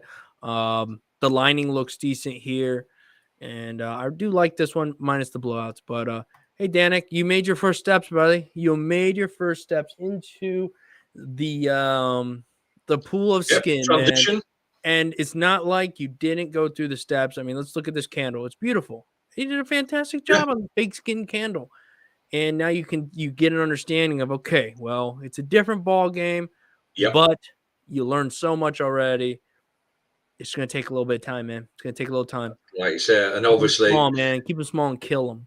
You see, the other thing as well is with fake skin, you'll be as confident as you can be on fake skin, yet still, no matter how much you've done on fake skin, still transitioning over onto human skin, your nerves are going to throw back in again, because you can't because you can't just screw it up and throw it away. It's on somebody's skin, so the element of nerves and, shall we say, anxiety or whatever kicks in. Absolutely. It does. Yes, yeah. It's hard to control natural in the beginning. Very hard to control in the beginning. Yeah, it's crazy what happens there. All right, we will look at just a couple more, and then we'll jump off here. I'm already 30 minutes past our usual time. Okay. Oh, it's loading. Still healing from a couple of weeks ago. Interesting. Let's get in on this guy. All right. It's looking I don't know. solid. I oddly like it. I don't really like. I don't know. I kind of. Is this some sort of like artist's work duplicated? I don't understand it, but it looks kind of cool. Wait, what has happened? I don't know. I'm so lost by this, but it looks cool. Mainly because I like the bold black. I just wish things were a bit smoother. Probably, you know, we have like these humps here. I wish this was more smooth throughout. Yeah, smooth throughout. Smooth. We had some, you know, consistency issues, but saturated black is pretty decent. Yellow looks a bit healing, light. You know, what's that? The yellow looks a bit light, you know, on healing. Looks a bit patchy, yeah. Bit patchy. Right. Okay, let's see. This is the only one we got. Oh, okay. Maybe that's what's tripping me out. They got rid of the background. So I'm like, what is going on? It's just this body part here. So I'm pretty slow these days. But it looks like by looking at this piece on the side here, they do this they like this style, which is interesting. I just don't know. I haven't seen enough of it. Still healing from a couple weeks ago. Okay. We'll just smooth out your lines a little bit if that's your style, man. Or smooth out your black fills, maybe. That's all. I don't really have much else to say because I'm not really sure. Third and fourth tattoo on real skin. It's on me, of course. Didn't want to ruin anyone else. Also, there is my first try of a portrait on fake skin. First portrait in my life, actually. Used 100% black. That's why it's too dark. I was lazy to mix it with water. Okay. Why would you not mix it with water? I don't know. Okay. All right. Let's get it. Let's go look at the other. Okay. So we have a few tattoos here. Okay. Okay. Oh. Wow. Oh. Okay. Well, the fake skin you're using is not good, but I know No. you can still use it. But dude, don't you want all this work because you were too lazy to mix it with water? Definitely mix it with water. Learn your gray wash. Don't. 1 I don't. minute, Dave. 1 minute, Paul. Yeah. Go ahead. All right. Well, this is our last one for the day. Okay, guys, we got to jump off here after this. But this shouldn't happen. I mean, it's on fake skin, so you got to realize, like, oh, maybe I shouldn't do my first portrait ever on fake skin or anything like that. Maybe I should draw these out first and really make sure I understand what I'm doing. Then I'll spend some time and do it on fake skin. But I definitely think you need to learn your shades, learn your values. Take this time while you're learning. Pour your inks out, whatever it may be. I got some videos on it. There's tons of people that have videos on it. Watch whatever you got to watch, but learn your gray wash, figure it out, practice it, because just using black here and trying to use your hand pressure and whatnot, clearly it just didn't work out. So we'll back up a little bit though. Is that the last one? Okay. So we'll back up here. I think this one, I don't mind this face here. This lining right in here looks pretty decent. We got a little bit of a gradation here, a little shading difference. I mean, it's pretty simplistic, but this portion works. A little bit of some lining going on here, but this one's not too bad. This one's not too bad. I like the I like this skull thing here. I like some of these bolder lines you have going out here. I think just wish that this couple main lines, like mainly this one up here, could have been just a little bit more crisp and smooth. It would have helped sell it. I have no idea what's going on with the shading in this. It's all over the place, so I'm not really sure what to say about that one. This little guy back here, I can't really see too much of him, but I do like him a bit. I like that his arm over here is in shadow a bit and comes out. Deep black in the mouth here and a bit of shading down. This one here is readable. So yeah, that's my 2 pennies on that one. All righty, guys. Well, Andy, all right, we'll do one more. Fine, whatever. But we're jumping off here after this one. Some practice on fake skin. Never stop learning. Oh, dang. What? Oh, slick. Oh, quite like it. Well, I did. I really did at first, and I do like the shading. And the lips are absolutely killing me. Yep, they're off whack at lips. They're off the eyes even a little bit. Like there's some good stuff here, though. That's what's bothering me. It's like, okay, I really like some of the shading in here. I like, we got some the little character down here. I kind of like him. It's very, I think the character at the bottom's a little bit better than the portrait. Yeah. It just shows you how wrong you can be on first impressions. Right. It's so true. So true. From here, it really his mouth to his nose they're at wrong angles. Yeah, there's a lot of distance there too. Yeah, it's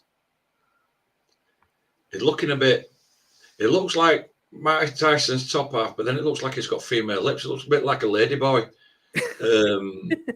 That sort of effect. Right.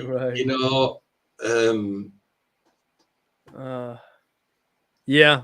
Well, I would say sometimes it's like, all right, what do I got to say? Well, first off, the background is too similar to the color of the face too. I didn't barely notice this. I like that you have it over here because you left it very light on this left side, but on the left side also the background just kind of the same tone all the way around. I don't know. I wish there was a little bit more contrast put into it in some way, shape, or form. And then there's no detail in the eyes. They're just black, blop, black, blop. Eyebrows a little straightforward, but you can still get away with some of this, right? You still get away with some of this. Them doggone lips, man. I would just really work on your stencil, maybe a little bit more. Maybe you kind of got lost in the stencil somewhere. I'm not sure. Clearly, that stencil held. It's still there. You let it dry properly. So good. I'm just. Oh, sorry. Yeah, no, I'm just blown away. I'm just getting Mike Tyson meets RuPaul type vibe off it. It's you know what I mean. It's off that, but the character at the bottom, I think the character at the bottom, it is a lot better. Is a lot better. Yes, the character I do like. I like this little character at the bottom. I think he's a cool. I mean, especially for the size, you can get away with, you know, the dark eye sockets and whatnot. I mean, he's readable. You can see he's got muscle. I don't know. It's just readable, and so is him, right? Minus those doggone lips, man. All right, we'll let Mike Tyson ride out. Somebody asked us to do 2 more, and fine.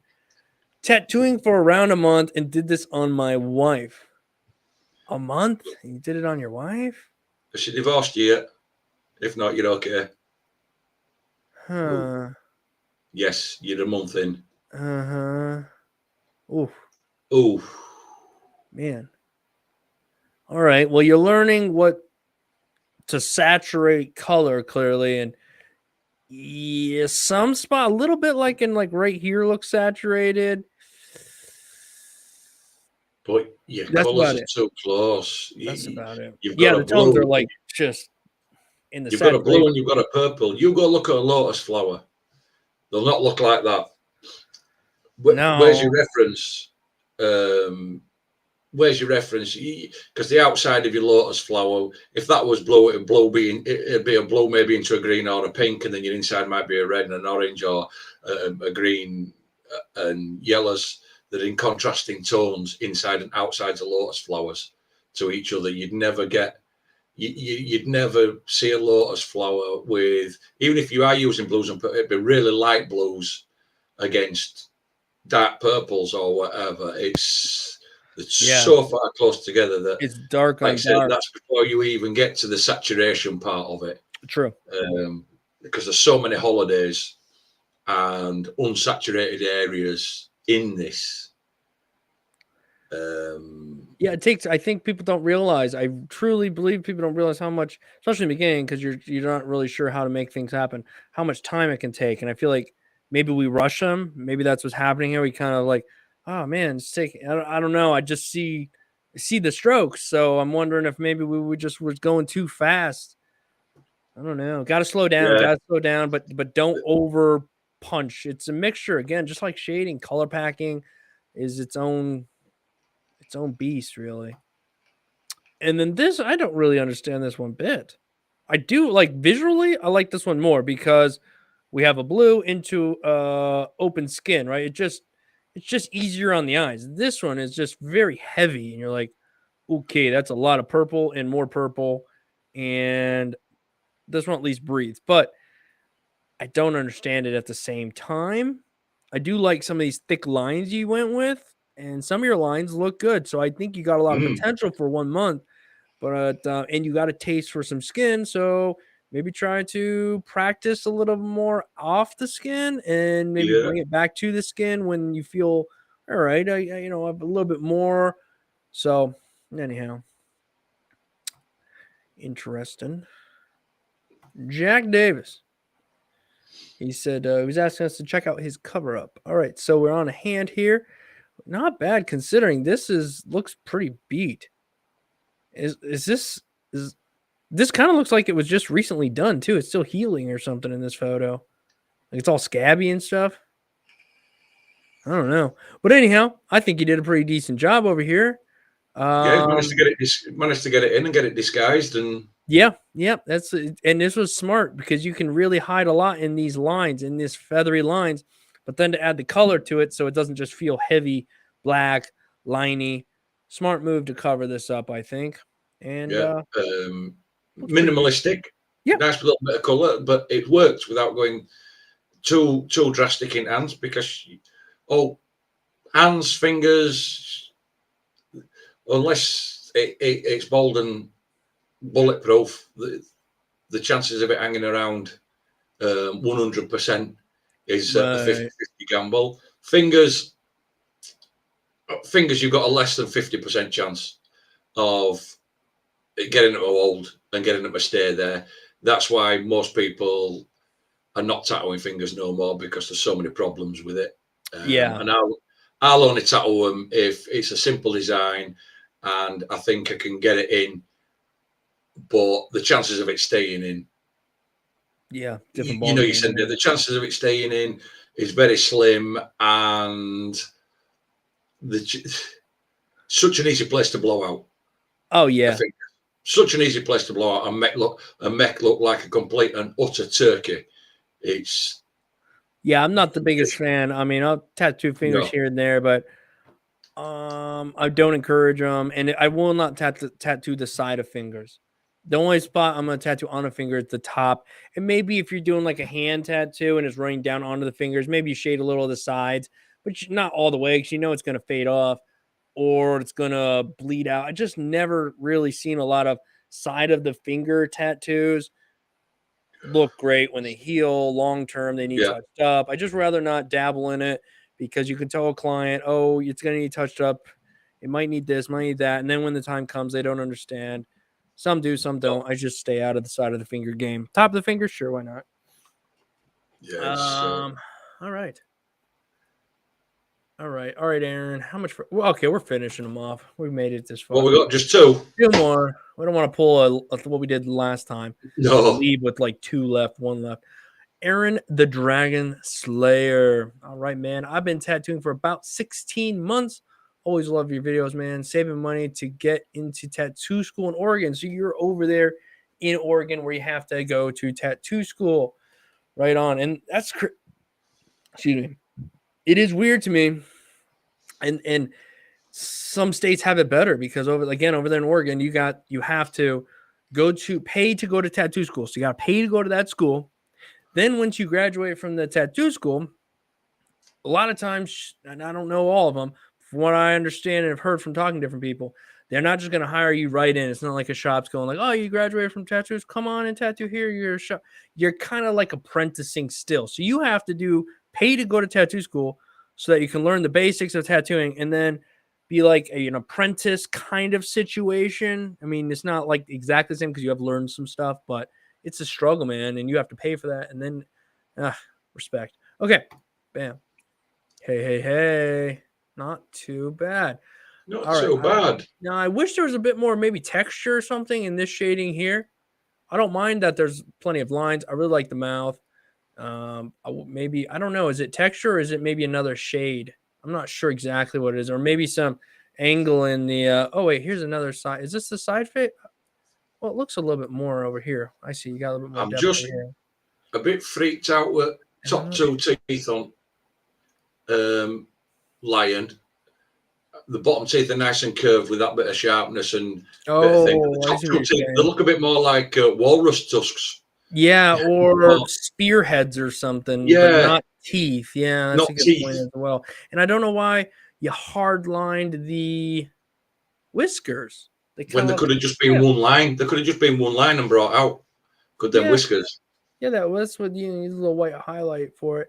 But I mean, overall, I think it looks decent. I think it looks nice. I just wish there was maybe a little more value in this area right here. Just maybe falls a little flat.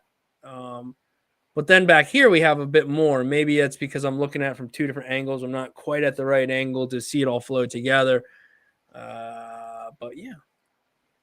Oh, well, this looks cool. Yeah, all right. Yeah, okay. I kind of like it. I'm not sure about the line though. The lining here kind of throwing me off a little bit. Maybe because it's thin, and then we kind of get a blob here or there. But Yeah, minus it's a that, bit. I do like the gray and how it's like softly put in there. We can tell the parts of her body. I mean, it doesn't look flat. It's softly done. I like it. I really do like this The, up the here. It's lips quite are pretty. the lips are quite nice. You know what I mean? The proportionate of the lips. They don't look They do. They really wacko. do. And them is it feathers, wings that's wrapping round face. Yeah, It's a nice touch. it's cool. It Yeah. has a look. It has a look. Yeah, I do like it. I do like it. It's a little. Yeah, especially when you zoom out a little bit too, you get to like really take it in. Nice. Aha. Okay. Missed the Uh, mark on this for me. yeah, it looks like It's out of proportion. Yeah, I don't. Yeah, and I can't put my finger on exactly what's going Well, on here. if But you I look don't. at Just the the, jacket. I don't know, but if you let's start with the face. If you look at the face directly on the right hand side of the picture and look at the face on the left hand side, the face and the head on the left hand side, the jawline and everything is fatter. Right, right, for It's sure. fatter, and then you don't have, as it comes down the right hand shoulder coming round to the gun, so he's put that in, and that just looks a bit weird. But then the back of the jacket and the arm and the sleeve on the arm and the hand look massive. Yeah, yeah, real big. Like we're Yeah, missing the shoulder. They've kind of warped it or made the photo, but no, there's the shoulder comes around, drops down, the elbow and everything gets a little bit lost.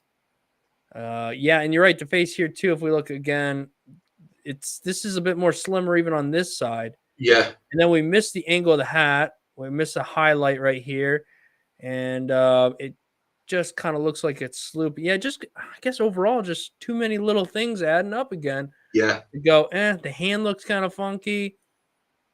Yeah, yeah, just just not quite there. Just not quite there. I There's mean, I just don't like know you if we said, followed the reference truly. Because I'm looking at this reference, and my brain wants to tattoo this, and I'm coming not where we're at here. But okay, all right. But I will say the lion, pretty decent. Few little things I would change. And lions are hard. There's lots of textures. I'm no expert on any of this crap. Uh, I like her. Wish a couple of lines were a little smoother, but Aaron, looking good, man. Looking good, dude. All right, I'm not doing these other two that just came in. Nope, nope. Just doing Juan because I was supposed to end 5 tattoos ago. One of my first pieces I've done, only been tattooing for 2 to 3 months. Appreciate. Oh, okay. Appreciate. That's different. Your work, keep it going. All right. One of my first pieces I've done, only been tattooing 2 to 3 months. What am I looking at? Oh, okay. It's interesting. I like the hat. Hat kind of shaded, kind of cool. But I don't know, the lining. This is a hard one to see because we got these glares on it. I don't want to zoom in too far. I'm not sure what it is I'm looking at in some of these spots. I don't know. I kind of like the design. The design's kind of cool. We got this little skull. Well, it's not little about this guy's skull. Oh, I see it now. Wow, it took my brain a long time to see that this is an eye right here. Uh-huh. I wish this was filled in a little darker. Sell it as an eye more to me. My slow brain took a while to process what was happening here. Okay, it's not too bad. I don't mind the shading because we have some gradations. We can tell that these things are curved a little bit. I would say maybe some lining, maybe a little bit. This looks a little sore up here, a little bit thicker. So lines are slightly inconsistent throughout, but I'm not really sure about this bit no, right here.